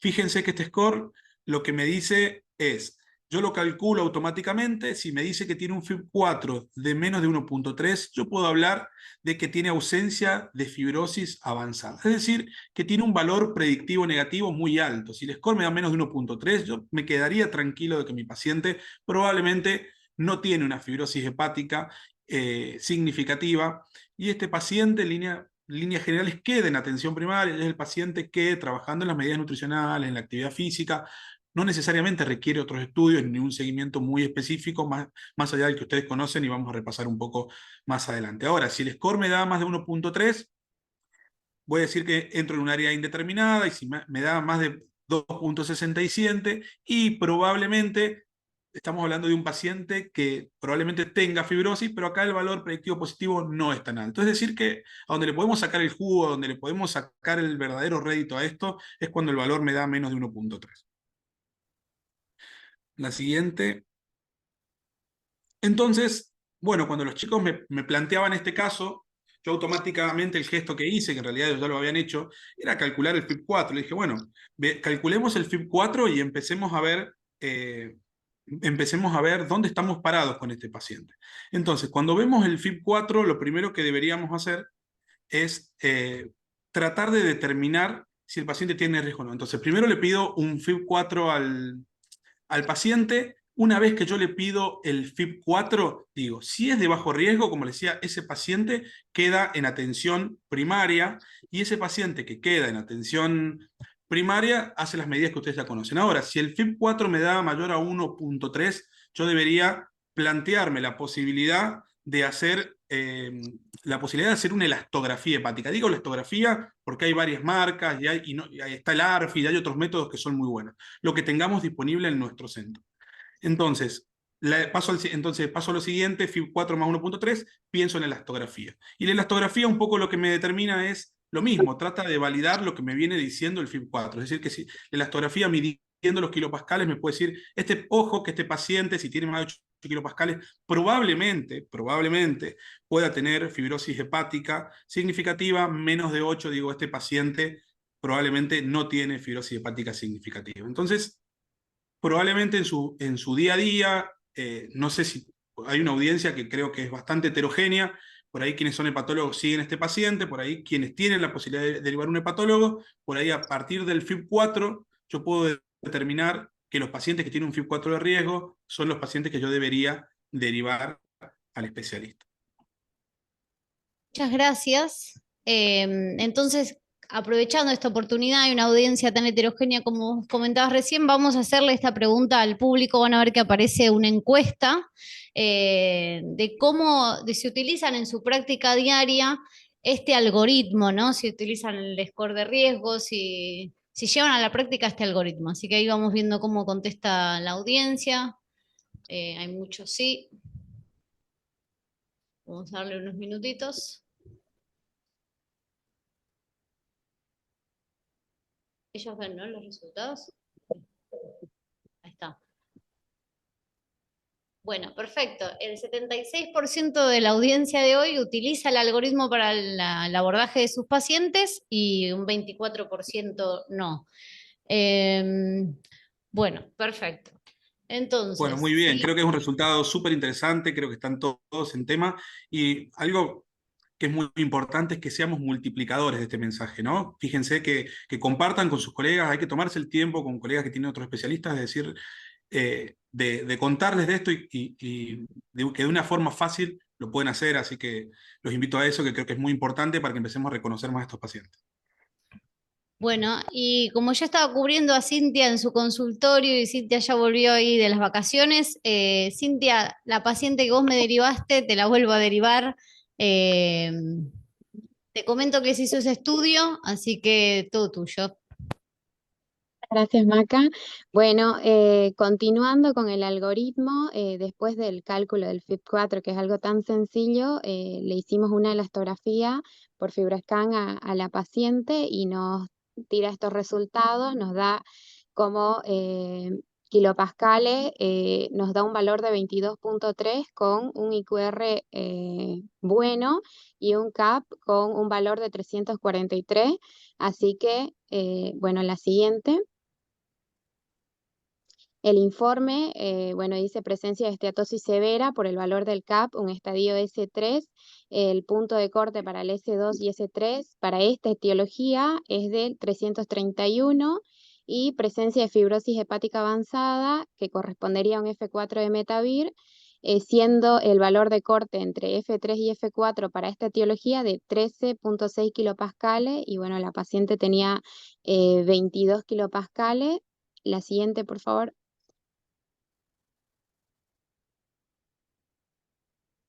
Sin, vamos a hacer la segunda encuesta al público para ver qué acceso tienen a la elastografía en su práctica diaria. Ahora van a poder acceder a la encuesta y ahí vamos a ir compartiendo los resultados.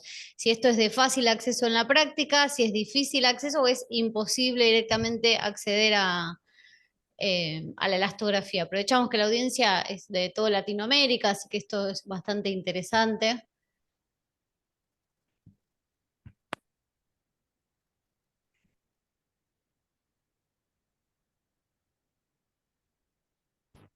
Bueno, perfecto. El 67% de la audiencia dice que el acceso a la elastografía en su práctica es difícil.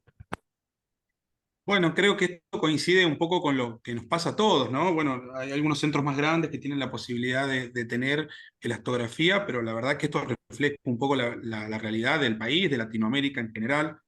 Acá en Argentina, por ejemplo, me estoy acordando ahora, Silvina Paz hizo un trabajo donde se encuestaron a médicos especialistas para evaluar si tenían acceso, y más del 50% dijo que tenían acceso nulo a la elastografía, digamos. Es una realidad que pasa a todos, entonces justamente tenemos que agarrarnos de estos métodos no invasivos o estos scores muchas veces para determinar los pacientes de riesgo, teniendo en cuenta las limitaciones, el costo del equipo, sí, del estudio. Si lo podemos hacer, creo que sin duda, a nadie nos cabe duda que hacer de forma secuencial el FIB4 con la elastografía en estos pacientes sería lo mejor, pero bueno, es una limitante que creo que está pasando en muchos lugares. Y bueno, no sé la siguiente. Bien, y bueno, con este resultado nuevamente hacemos la consulta al experto a través de mensajes. Yo le envío un mensaje a Adri para hacerle acuerdo si recordaba a la paciente que le había comentado, y bueno, él me responde que si se puede hacer la elastografía, y le doy el informe 22 kilopascales con un CAP de 343. Y bueno, ahí me comenta que es un lindo caso y que hay mucho por hacer. Bueno, muy bien. Bueno, lo primero que quiero aclarar, y vuelvo a decir lo mismo, hay cosas que me pareció que lo mejor era dejarlas tal cual porque tenían un fin didáctico muy importante. Uno es el tema de evaluar, cuando me dicen los kilopascales, el poner F1, F2, F3, F4. Ustedes saben que quien me puede dar un valor lo más exacto posible a eso, de la escala de Metavir, es la biopsia, sin duda, ¿no? Entonces, una de las cosas que nos planteamos siempre, y creo que los que hacemos elastografía nos venimos planteando hace tiempo, es de a poquito hacer ese cambio donde no vamos a hablar de F1, F2, F3, F4, porque no es un valor fidedigno como tal y no lo podemos parear directamente con lo que nos daría una biopsia. Entonces, es muy importante el concepto que la elastografía tiene, es obviamente que es superior al score de FIB4, pero tiene un poco esa utilidad. La elastografía me tiene que separar pacientes de baja probabilidad de fibrosis con pacientes con alta probabilidad de fibrosis, ¿sí? Pero hablamos de probabilidad y ya no hablamos de F1, F2 o F3, F4. Entonces, si yo les tengo que decir que se queden con algo, quédense con el número 8. Cada vez que piden elastografía en hígado graso, quédense con el número 8. Menos de 8, no me preocupo. Más de 8, ahí viene otro capítulo, ¿sí? Generalmente, en el hígado graso, ahí ven lo que hace de alguna forma, por ahí no todos están tan familiarizados, pero lo que trata de estimar es el grado de dureza, o sea, el grado de fibrosis del hígado, ¿sí? De una forma aproximada, no invasiva, es totalmente indoloro, se hace en 5 minutos y es una muy buena herramienta, pero hay que saber interpretarla, ¿sí? Hoy contamos con algunas sondas como la XL que nos permite, incluso en pacientes con obesidad, ¿sí?, tener resultados un poco más precisos. Y les diría que hoy las nuevas guías lo que vienen hablando es de sobre todo puntualmente para el hígado graso, se habla de dos valores principales, el 8 y el 12. Se dice, menos de 8 kilopascales probablemente no tenga fibrosis, muy buen valor predictivo negativo, como pasaba con el FIB4, más de 8 es medio un gris, y en realidad acá dice 10, pero en general en el hígado graso hoy se habla de 12 kilopascales. Más de 12 kilopascales, probablemente mi paciente tenga una fibrosis significativa. Entonces fíjense cómo lo que fuimos haciendo de alguna forma es el caminito ese entre que pido el FIB4, sigo con la elastografía y de ahí ya viene una decisión, es que ¿qué hago? ¿Cómo interpreto la elastografía? ¿Biopsio o no biopsio al paciente? ¿Voy a conseguir algo biopsiando a mi paciente? Y bueno, creo que es un poco lo que queda empezar a discutir. La siguiente.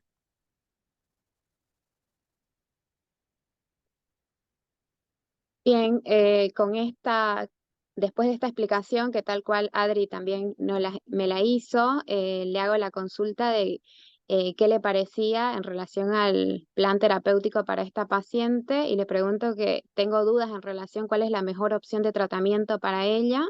Le pregunto su experiencia indicando agonistas de GLP-1 y si él considera que es una buena candidata y si la mejor conducta para ella sería una cirugía bariátrica. Dada la extensión de la respuesta, él me llama y bueno, lo que me explica es lo siguiente. Y bueno, vamos a darle lugar al público también con la última encuesta de cuál es tu primera indicación con respecto al tratamiento. Modificación del estilo de vida, dieta y ejercicio, iniciar tratamiento farmacológico con agonistas, GLP-1, interconsulta con equipo de cirugía o ninguna es correcta, mejor llamo a Adri.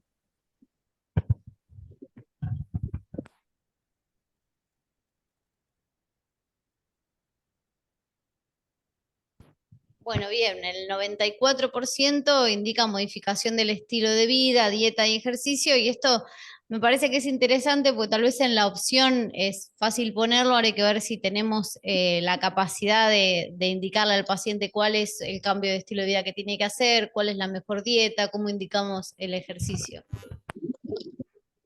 Bueno, creo que, bueno, sin duda el 25% eligió muy bien. Sin duda siempre empezamos por el tratamiento nutricional. Podemos después charlar un poco si hay algún fármaco que puede colaborar en todo este proceso, si hay algo que ha mostrado evidencia de que pueda realmente mejorar la esteatosis, pero en líneas generales los cambios en la alimentación y la actividad física sin duda son el eje, y aunque yo intente hacer algún gesto farmacológico, eh, debería tener la evaluación con nutrición. Por eso siempre yo les digo lo mismo, tener el primer gesto que tengo que tener es una nutricionista o un nutricionista de confianza, con quien podamos charlar, tener diálogo y plantearnos objetivos en el paciente.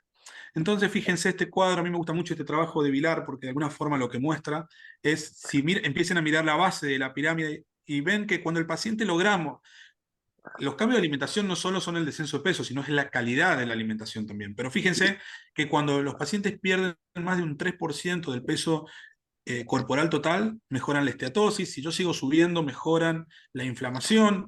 Si sigo subiendo, digo, más del 7% de pérdida del peso corporal total, más del 7%, incluso puedo mejorar la fibrosis en los pacientes que tienen una pérdida de peso del más del 10%. Ahora, yo siempre digo lo mismo, esta es la expectativa, la realidad nuestra es, si ven en la columna de la derecha, cuánto de los pacientes mantienen esa pérdida de peso y es solamente el 10%. Es decir, que tenemos grandes problemas muchas veces de adherencia y dificultades para los cambios nutricionales de nuestros pacientes. Por eso es muy importante que ustedes trabajen con un equipo nutricional que sea de confianza para ustedes y que le ponga al paciente objetivos claros y reales, ¿sí? Hace poquito también estuvimos en un preceptorship que hicimos hablando del uso del lenguaje. Cuán importante también es que quien le hace la evaluación nutricional, el seguimiento, tenga un buen lenguaje con el paciente, que no sea estigmatizante y sobre todo que sea motivador para nuestro paciente. La siguiente. Bueno, y lo otro es la actividad física. Sin duda la actividad física es lo más importante. Generalmente lo que nosotros recomendamos es una actividad aeróbica, pero obviamente con una actividad de fuerza y una actividad para trabajar la masa muscular de nuestros pacientes también sin duda debería ir acompañado. Es muy importante decirle a los pacientes que muchas veces se frustran porque no tienen descenso de peso, pero el solo hecho de hacer la actividad física puede mejorar el contenido de grasa intrahepática, por lo cual hay que alentarlos, y a mí por lo menos en la práctica diaria me sirve mucho con los pacientes que los veo frustrados porque dicen no pierdo peso, no mejoro. Bueno, explicarles esto, que no tienen que perder la continuidad con la actividad física, y siempre les digo en el consultorio, por ahí les sirve a ustedes, les digo, así como es tan importante que para controlar tu presión todos los días de la mañana te levantes y te tomes un comprimido, bueno, así de importante es que te levantes y estés pensando en qué actividad física vas a hacer en el día. Hay algunos que hablan de 150, 200 minutos de actividad física por semana. Recordemos que muchos de estos pacientes son metabólicos con varios factores de riesgo, entonces es muy importante, y sobre todo previo al inicio de la actividad física, tener una buena evaluación cardiovascular. Que sigue. Bueno, después tenemos los agonistas GLP-1, que en realidad esto salió de los chicos que me hicieron la pregunta, que vuelvo a lo mismo, todo real, ¿qué está pasando con los agonistas GLP-1? Hoy uno pone el diario, está apareciendo en un montón de diarios hoy, bueno, bajan de peso, mejoran la diabetes, bueno, ¿qué impacto tiene esto en el hígado? Sin duda, los agonistas GLP-1 son drogas que en realidad hoy no hay una indicación precisa para el hígado, están en estudio, hay algunos protocolos en estudios donde se están evaluando, pero son drogas que en primer momento se aprobaron para la diabetes, después se fue por la obesidad, y bueno, veremos si a futuro podemos darlo como indicación para el hígado graso. Hay muchos, yo acá no quería dejar de hacer hincapié en este dibujo, donde uno empieza tratando e interviniendo en el estilo de vida, que eso, como decíamos, es lo más importante, y ver si mi paciente es candidato o no a cirugía bariátrica, que ahora vamos a decir alguna palabra. Y lo segundo, sí, en un mundo ideal, yo siempre digo lo mismo, tengo muchos pacientes con diabetes que vienen con agonistas GLP-1, y para mí los resultados son muy buenos, muy optimistas desde lo hepático, y no solo, el GLP-1 tiene es una droga que tiene un impacto sistémico, ¿no? No solo actúa sobre el control de la diabetes o el control metabólico, sino que actúa, es cardioprotector, es nefroprotector, tiene algunos efectos que la verdad que actúa a nivel del sistema nervioso, es decir, que tiene un impacto muy importante, y en un mundo ideal muchos de nosotros quisiéramos tener a todos nuestros pacientes, me animo a decir, con agonistas GLP-1, quienes tienen una clara indicación, porque además reduce el peso, pero la realidad es que hoy económicamente cuesta muchísimo, ¿sí? Y después me gustaría escucharlos después en algún comentario, pero me imagino que en la mayoría de sus países o no está, o si está, la verdad que no, la cobertura no es la que uno quisiera, entonces eso creo que es una limitación especial, no está libre de efectos adversos, pero los resultados que estamos viendo es buenos. Ahora salieron algunos nuevos, ahí sale el liraglutide, semaglutide, después vino tirzepatide, hay un estudio muy lindo de New England de eso, ahora el retatrutide, que son agonistas duales o triples, la verdad que están viniendo con todos, y lo que estamos viendo, si les puedo contar en los estudios que están ongoing sobre esto, es mejoran la esteatosis, mejoran la inflamación, probablemente mejoren en algo la fibrosis también, pero hoy obviamente, para que el mensaje quede claro, no, por solo hecho de tener hígado graso, no es un medicamento que yo debería indicar. Por eso, contestando un poco la pregunta espontánea de ellos, si yo tenía experiencia, y tengo experiencia un poco de afuera, ¿no? O para ir un poco más porque estoy metido en el tema, pero en líneas generales yo no hago la indicación de esto, hago la evaluación con diabetología y nutrición, y entre todos consensuamos si es la mejor medicación. Otra de las cosas que se planteaban es real, tiene indicación mi paciente de cirugía bariátrica, y cumplía algunas indicaciones esta paciente. Más de 18 años, fíjense que tenía un BMI de más de 35 con algunas comorbilidades. Entonces uno podría pensar, sin duda, no es que mando a mi paciente a que se haga la cirugía bariátrica, esto en la mayoría de los países hay, y así debería ser, hay equipos de cirugía bariátrica con psicólogos, nutricionistas, médicos clínicos, cardiólogos, y un equipo muy amplio donde también nosotros participamos de patología muchas veces para evaluar si el paciente es candidato a cirugía bariátrica. Y lo que no nos tiene que pasar, fíjense, es que muchas veces, y esto es algo que cada tanto me pasa en el consultorio, me viene un paciente desde la cirugía bariátrica, doctor, me mandaron porque cuando me hicieron la cirugía bariátrica me dijeron que tengo cirrosis porque el cirujano al momento de la cirugía vio el hígado de aspecto nodular, o un hígado lobulado, un hígado de aspecto cirrótico que a la macro se ve clarísimo, y por ahí eso es lo que no nos tiene que pasar. Y previamente, fíjense todos los gestos que podemos hacer previamente, el FIB4, mínimo un FIB4, eventualmente si el paciente requiere la elastografía, entonces tenemos que tratar de detectarlo antes. ¿Qué pasa con la cirugía bariátrica? ¿Cuál es la respuesta? La verdad que hay un montón de estudios sobre esto. Sin duda, mejoran la obesidad, la verdad que la respuesta es muy buena, mejoran la diabetes, hay pacientes que dejan de tomar sus hipoglucemiantes. Y cuando uno mira estos estudios y mira cuál es el impacto en la histología, ¿no? ¿Qué pasa en la biopsia de estos pacientes? Y fíjense que 66%, me animo a decirles más, hay series que hablan del 90%, resuelven la esteatosis, mejoran la inflamación, mejoran incluso la fibrosis. Entonces, así como les decía con los agonistas GLP-1, quiero ser claro con esto, la indicación es, ¿no? Tengo un paciente con hígado graso y obesidad, lo voy a mandar a hacer una cirugía bariátrica sí o sí. La indicación de la cirugía bariátrica tiene que ser como tal, por un trastorno o por la obesidad del paciente o la indicación que tiene per se. Ahora, si les quiero mostrar la otra cara, es cuando mi paciente viene, la cirugía bariátrica, la verdad que los resultados son muy buenos. La que sigue.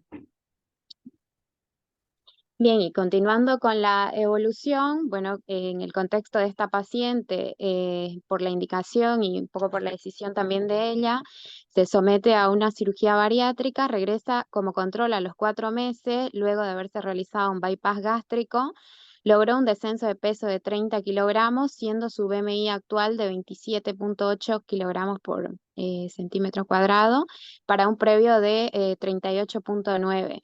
El control analítico, comparando en el prequirúrgico y al momento del control postoperatorio, tenía una hemoglobina previa de 12.3, en el post, en este control de 11, tenía plaquetas de 160.000, en el post tenía creo que ahí quedó cambiado, pero 135.000, tenía una TGO de 79, previamente, y en el post quirúrgico tenía 27, una TGP de 54, para luego tener 40, tener una FAL de 170 y en el control post 150 y una gamma GT de 300 y en el control 120.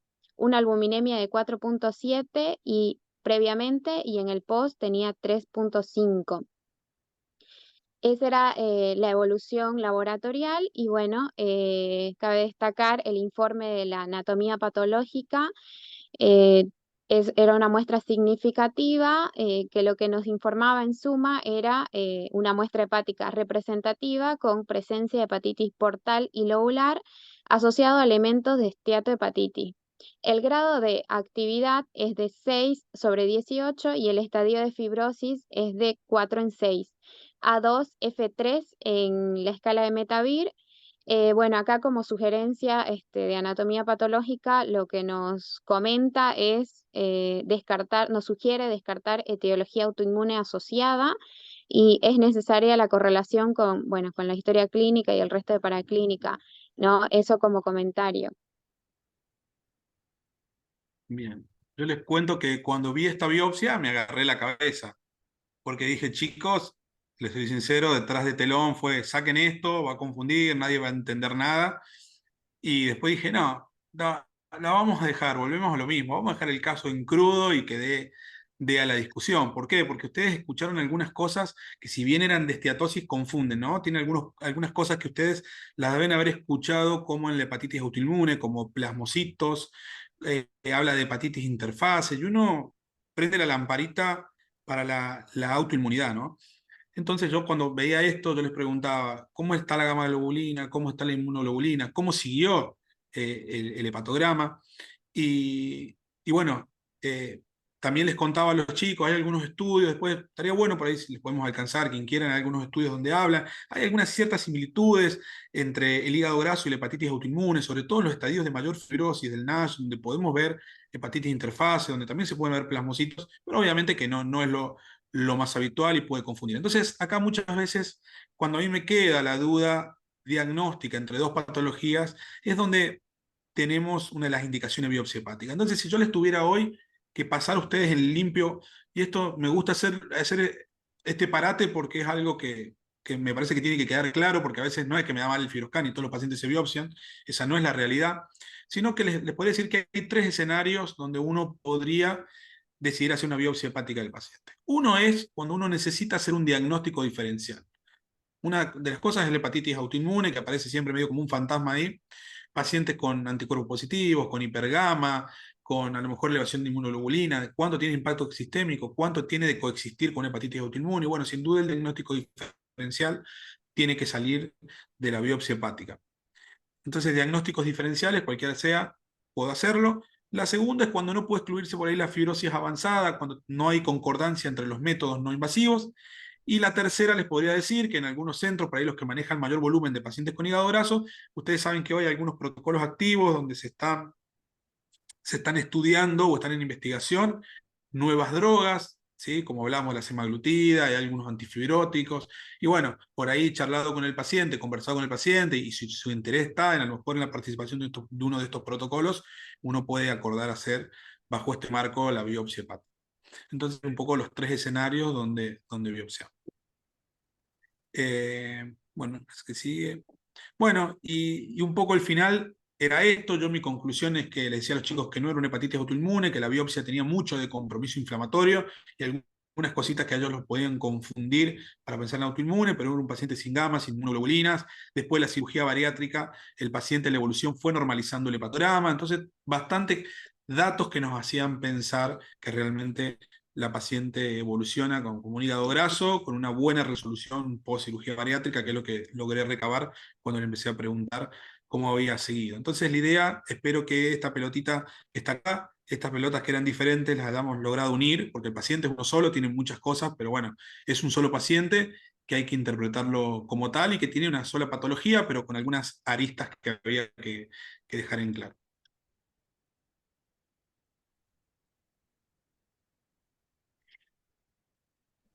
Estamos. Bueno, Adri, muchísimas gracias por tu aporte. Vamos a ver si hay preguntas del público. Quiero aprovechar también para agradecerle a toda la comisión que formó parte de este equipo de hígado graso, a Romina Rey de Uruguay, a Carla Guerrero de Perú, a Cintia Coronado de Bolivia, a Mariano Bonifacio de Argentina. Y bueno, vamos a ver si hay preguntas del público. A ver, Sebastián Marciano dice, pregunta, acá dejo otra pregunta. Si al momento de evaluar un paciente con elevación de transaminasas, el contexto clínico es compatible con MAFLD, la eco lo confirma, y hepatitis B y C negativo, ¿hay que pedir otras cosas? Esta paciente tenía pedido al menos un FAN, ferritina, etcétera. ¿Hasta dónde llegamos? Bueno, es una buena pregunta. Yo creo que donde no tenemos que caer, y creo que el mensaje más importante es que tenemos un paciente, confirmamos la esteatosis, tiene alteración del hepatograma, sin duda la serología viral tiene indicación per se, por lo menos todos alguna vez en la vida tenemos que estar testeados y hacerlos. La verdad que esta es una paciente que venía de afuera y lo que hicimos fue interpretar lo que tenía, pero si la pregunta es, ¿tengo que salir a pedir ferritina, autoanticuerpo en todos los pacientes? La respuesta es no. Fíjense, la mayoría de estos pacientes por ahí no tienen, o clínicamente nosotros lo evaluamos y no tienen ningún indicador que nos haga pensar en otra patología, y muchas veces incluso en el mismo seguimiento vemos que el paciente acomoda los hábitos alimentarios, empieza la actividad física y normaliza el hepatograma y no lo pasamos por toda esa batería de estudios. Distinto son dos situaciones donde tengo persistencia de la alteración del hepatograma en valores elevados, más de 3, 5 veces su valor normal, que uno se empieza a preguntar. Todo esto es asociado al hígado graso y bueno, por ahí tengo, no sé, 5 veces el valor normal, aumentado el valor normal de transaminasa y puede ser el hígado graso. Pero bueno, ahí me empieza a hacer ruido y me empiezo a preguntar si no tiene una patología asociada, pero bueno, creo que a lo que se refiere Sebastián es no al uso indiscriminado de salir con una batería de un montón de cosas del paciente. Está bueno lo del caso porque ya viene con ferritina, con autoanticuerpos, que si bien uno de arranque no lo pide, pero es una realidad que muchas veces se pide afuera y nos llega y tenemos que interpretarlo. Bien, la elastografía por Sheward, ¿qué opinión te merece? Mira, es un método de elastografía, está muy validado. Hay muchos métodos, ¿no? Yo no nombré, hablamos de la elastografía hepática, a uno se le viene a la cabeza FibroScan, porque por ahí es uno de los más estudiados, pero la verdad es que el ARFI, se puede hacer elastoresonancia. La verdad es que la accesibilidad en todos los lugares es baja, salvo el ARFI o algo. Siempre les digo lo mismo a todos, es lo que tengo. Son todos métodos validados, los resultados son bastante similares en general y es el que tengo. Si tengo ARFI, hago ARFI. Si tengo elastografía, transición por FibroScan, hago elastografía. Utilizo lo que tengo, ¿sí? Bien. Joyce pregunta, ¿el ayuno intermitente qué valor podría tener en el manejo? Bueno, esta es una pregunta, le corresponde más a los nutricionistas, pero es una pregunta que yo también les hago a amigos y amigas nutricionistas y les digo, bueno, ¿qué valor tiene? Ellos siempre me dicen lo mismo, si funciona para el paciente, si logramos el descenso de peso, si al paciente, mira, ahí veo que levanta la mano Natalia Sabroni, después le podemos dar la mano, Natalia es una nutricionista experta en el tema, pero si uno logra el objetivo del paciente, bueno, no está mal, ¿sí? Y lo Bien. mismo, bueno, después, si tenemos un minutito, me gustaría escucharlas, pero en líneas generales también hay que adaptarlo al paciente. Van a leer artículos, guías que dicen la dieta mediterránea. Y bueno, siempre lo que yo charlo con ellas y aprendo mucho de lo que me enseñan es, hay que adaptarlo a cada paciente, no todos los pacientes tienen la misma situación socioeconómica, entonces, bueno, es ajustado a cada paciente. Bueno, ahí vemos si podemos darle micrófono. Ahí tiene habilitado el micrófono, si quería hacer algún comentario. Hola, ¿qué tal? Está todo Buenas tardes. improvisado, pero vale la pena el comentario. No, pero siempre es un placer escucharlos. Bueno, y Adri siempre nos adelanta porque, bueno, es un gran derivador de sus pacientes a nosotras y creo que, bueno, la respuesta estuvo muy bien. Agregar simplemente que hoy por hoy hay muchos pacientes que el ayuno intermitente por estar de moda lo hacen de manera aislada y solitaria, ¿sí? Entonces, bajo ningún aspecto esto sería una recomendación y sí es importante tener en consideración algo que mencionó Adrián en el transcurso de la conferencia y es el tema del cambio de patrones alimentarios, ¿sí? Y la adaptación a la situación cultural, económica, social de cada paciente que atendamos, ¿de acuerdo? Independientemente de, como él dijo, que las guías nos recomiendan determinados patrones, lo que nosotros tenemos que hacer es la adaptación a cada paciente en particular. Y una cosa que quería agregar es el tema de la parte muscular de la paciente postquirúrgica, ¿no? O sea, si bien se habló del índice de masa corporal, tener en consideración también la evaluación muscular de esa paciente después del descenso de peso. Excelente, clarísimo. Perfecto. Ahí. Siempre cuando me preguntan de nutrición, yo miro porque siempre tengo alguna nutri salvadora por ahí. Bien, ahí llega otra pregunta. Dicen, algunas guías mencionan la vitamina E y pioglitazona como tratamiento farmacológico. Sabemos que en muchos lugares de Latinoamérica se utiliza. ¿Cuál es tu experiencia en la práctica diaria, Adri? Mira, la verdad que nosotros no utilizamos ni vitamina E ni pioglitazona. Hay un estudio por ahí que el que lo quiere leer puede encontrar la base de todo esto, ¿no? Que es el estudio Pivens, que se publicó por el 2008, 2009, y evaluaba qué pasaba, ¿no? Qué pasaba con la esteatosis, qué pasaba con el NASH, qué pasaba con la fibrosis. Y la verdad es que ninguna de estas drogas logró mejorar significativamente la fibrosis. Es decir, mejora la esteatosis, sí, mejora el NASH, mejora el NASH. Ahora, mejora la fibrosis significativamente, no cumple con eso. Y por el otro lado están los antivitamina E, donde dicen, bueno, está asociado a cáncer de próstata a largo plazo, ACV hemorrágico, bueno, es discutido, eso hay que evaluar estudio por estudio donde lo evaluaron, pero en líneas generales no. La verdad es que trabajamos más que nada lo nutricional, cambio de estilo de vida, la actividad física, pero no utilizamos vitamina E. Y la segunda pregunta sería, ¿hasta cuándo, no? ¿Cuánto tiempo tendría un paciente con vitamina E? ¿Hay realmente seguridad a largo plazo? Y sobre todo si no tengo una mejoría de la fibrosis de una forma significativa, así que yo les diría que la respuesta es que no usar vitamina E. Y la pioglitazona, a ver, yo por el hígado graso per se, obviamente no la indicamos, pero muchas veces pasa que el diabetólogo está evaluando a su paciente y decide iniciarle pioglitazona, y me parece una medicación válida, sé que va a tener un impacto positivo sobre el hígado. Ahí la discusión está en que la pioglitazona genera aumento de peso, entonces, bueno, por un lado a lo mejor el hígado graso, por el otro lado el paciente gana peso. Ahí está un poco, creo, la discusión, pero la verdad es que yo cuando viene con pioglitazona, pero la indicación sale de diabetología, me parece una droga válida. Bien, perfecto. Otra de las preguntas dicen que hay pacientes que vemos en la práctica que no son como este caso, son pacientes delgados. Te preguntan si el abordaje es el mismo y qué diferencia hay con los pacientes que presentan sobrepeso. Sí, bueno, hay bueno, por ahí para todos empezamos de la base, hay una subpoblación de pacientes que se llaman pacientes lean, que es decir, son pacientes que tienen hígado graso, pero son delgados, tienen un BMI menor de 25, salvo los pacientes asiáticos que tienen un cutoff más bajo. Pero en líneas generales son pacientes donde yo el primer gesto que les diría que hay que plantearse es pensar en la fisiopatología, ¿no? Porque bueno, habitualmente piensa el paciente con hígado graso y inmediatamente piensa en la obesidad, en el sobrepeso, en la diabetes, y la fisiopatología es muy amplia de los pacientes Lean, ¿sí? Estudios más recientes hablan de cambios en la microbiota, se habla de los polimorfismos genéticos del PNPLA3, pero bueno, eso es mucho de lo que se investiga, pero ahora términos prácticos, le diría, si ustedes el día de mañana, si ustedes me dicen, tengo un paciente Lean, ¿qué hago? Lo primero es pensar en causas secundarias, por decirlo de alguna forma, de esteatosis. ¿Toma algún medicamento el paciente que genera esteatosis? ¿Tiene alguna enfermedad genética que puede ser predisponente? No sé, estar seguro, ¿no? ¿Tiene hepatitis C, sobre todo el genotipo 3, que es teatogénico? Bueno, evaluar un poco, consume alcohol, evaluar un poco las causas secundarias, ¿no? Y después, con respecto al tratamiento, y bueno, ahí se discute mucho, porque ¿qué hacemos? ¿Lo hacemos bajar de peso? Pero si un paciente que no tiene sobrepeso.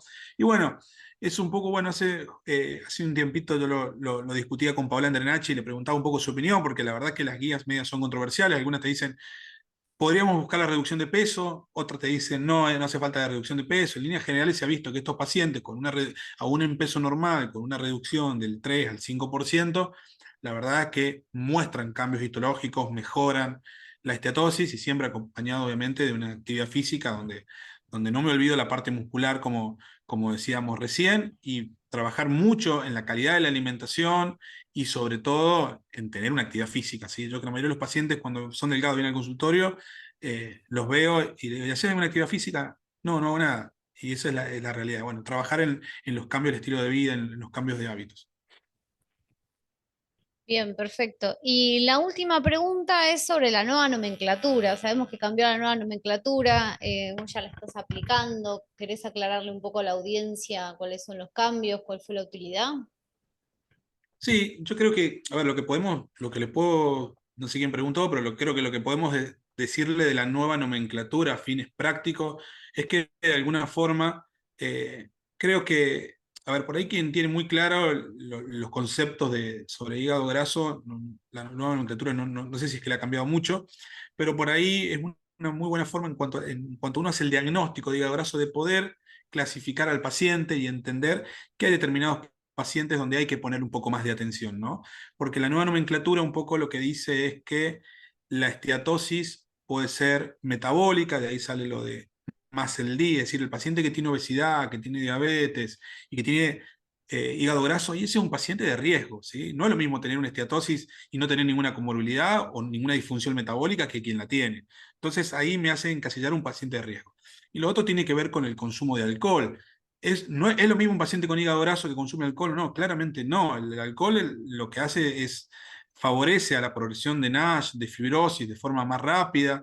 Entonces, bueno, tengo que tener en cuenta eso. ¿Qué predomina, lo metabólico o el alcohol? Porque antes decíamos hígado graso no alcohólico, punto. No, ahora tengo pacientes con hígado graso que tienen consumo de alcohol y hay que prestarle atención. Y lo otro nace del cambiar el fatty, ¿no? La palabra graso, porque se dice que es un término estigmatizante para los pacientes, entonces se modificó. Igual los invito, está una versión de ALE, de la Asociación Latinoamericana, que la pueden encontrar, creo que está disponible en la web, si no las podemos pasar, donde habla, porque después está la traducción obviamente al español, esto se generó en inglés. Bien, José Carlos pregunta, ¿qué indicación nos daría para el uso de balón intragástrico? Mira, la verdad que el uso del balón intragástrico nosotros sabemos que, o por lo menos que es transitorio, ¿no? Entonces, muchas veces, o una indicación que yo veo muy frecuentemente es un paciente que de repente tiene, estamos ya hablando puramente, ¿no? de tratamiento de la obesidad, pero por ejemplo un paciente que yo necesito un descenso a lo mejor un poquito más acelerado de peso, por ejemplo un paciente que lo voy a llevar a una cirugía, o incluso previo a una cirugía bariátrica, pero sabemos que es algo transitorio, ¿no? Obviamente yo al paciente le saco el balón y el paciente, o incluso con el balón, si el paciente no cambia sus hábitos, su estilo de vida, no voy a ver una franca mejoría, ¿no? Entonces, como tratamiento de la obesidad, Me parece que es una de las tantas herramientas que tenemos, o en pacientes que no podemos ser a lo mejor muy invasivos o no son quirúrgicos, es una alternativa viable.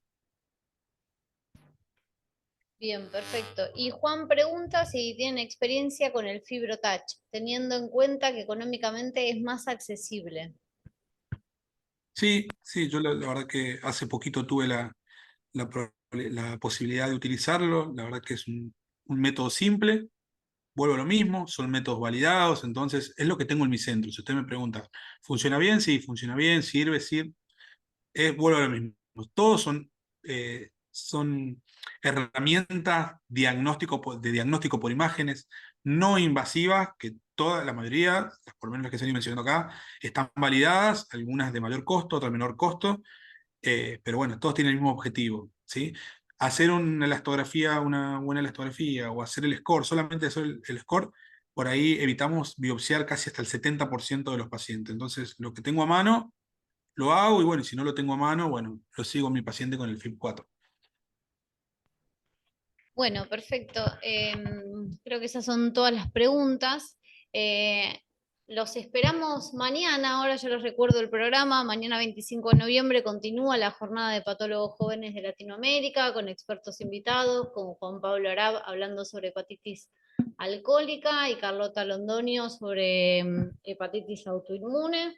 Acá les recuerdo el horario, comenzamos a las 10 de la mañana con trastornos por el consumo de alcohol y a las 11 de la mañana los trending topics en hepatitis autoinmune. Les recuerdo que hay una encuesta, ¿sí? Para que resuelvan, ahí en el chat copiamos el enlace para que puedan acceder. La encuesta es súper interesante, se plantean diferentes casos clínicos que se van a discutir ese día en la jornada, así que está bueno si la pueden contestar y después participar de la discusión de los casos. Bueno, muchísimas gracias a todos por conectarse, gracias Adri, que sé que estabas muy ocupado hoy también, así que espero que estos temas hayan sido de utilidad para todos en su práctica habitual, ese era el objetivo, y nos estaremos viendo mañana. Bueno, muchísimas gracias. Bueno, chau, hasta luego.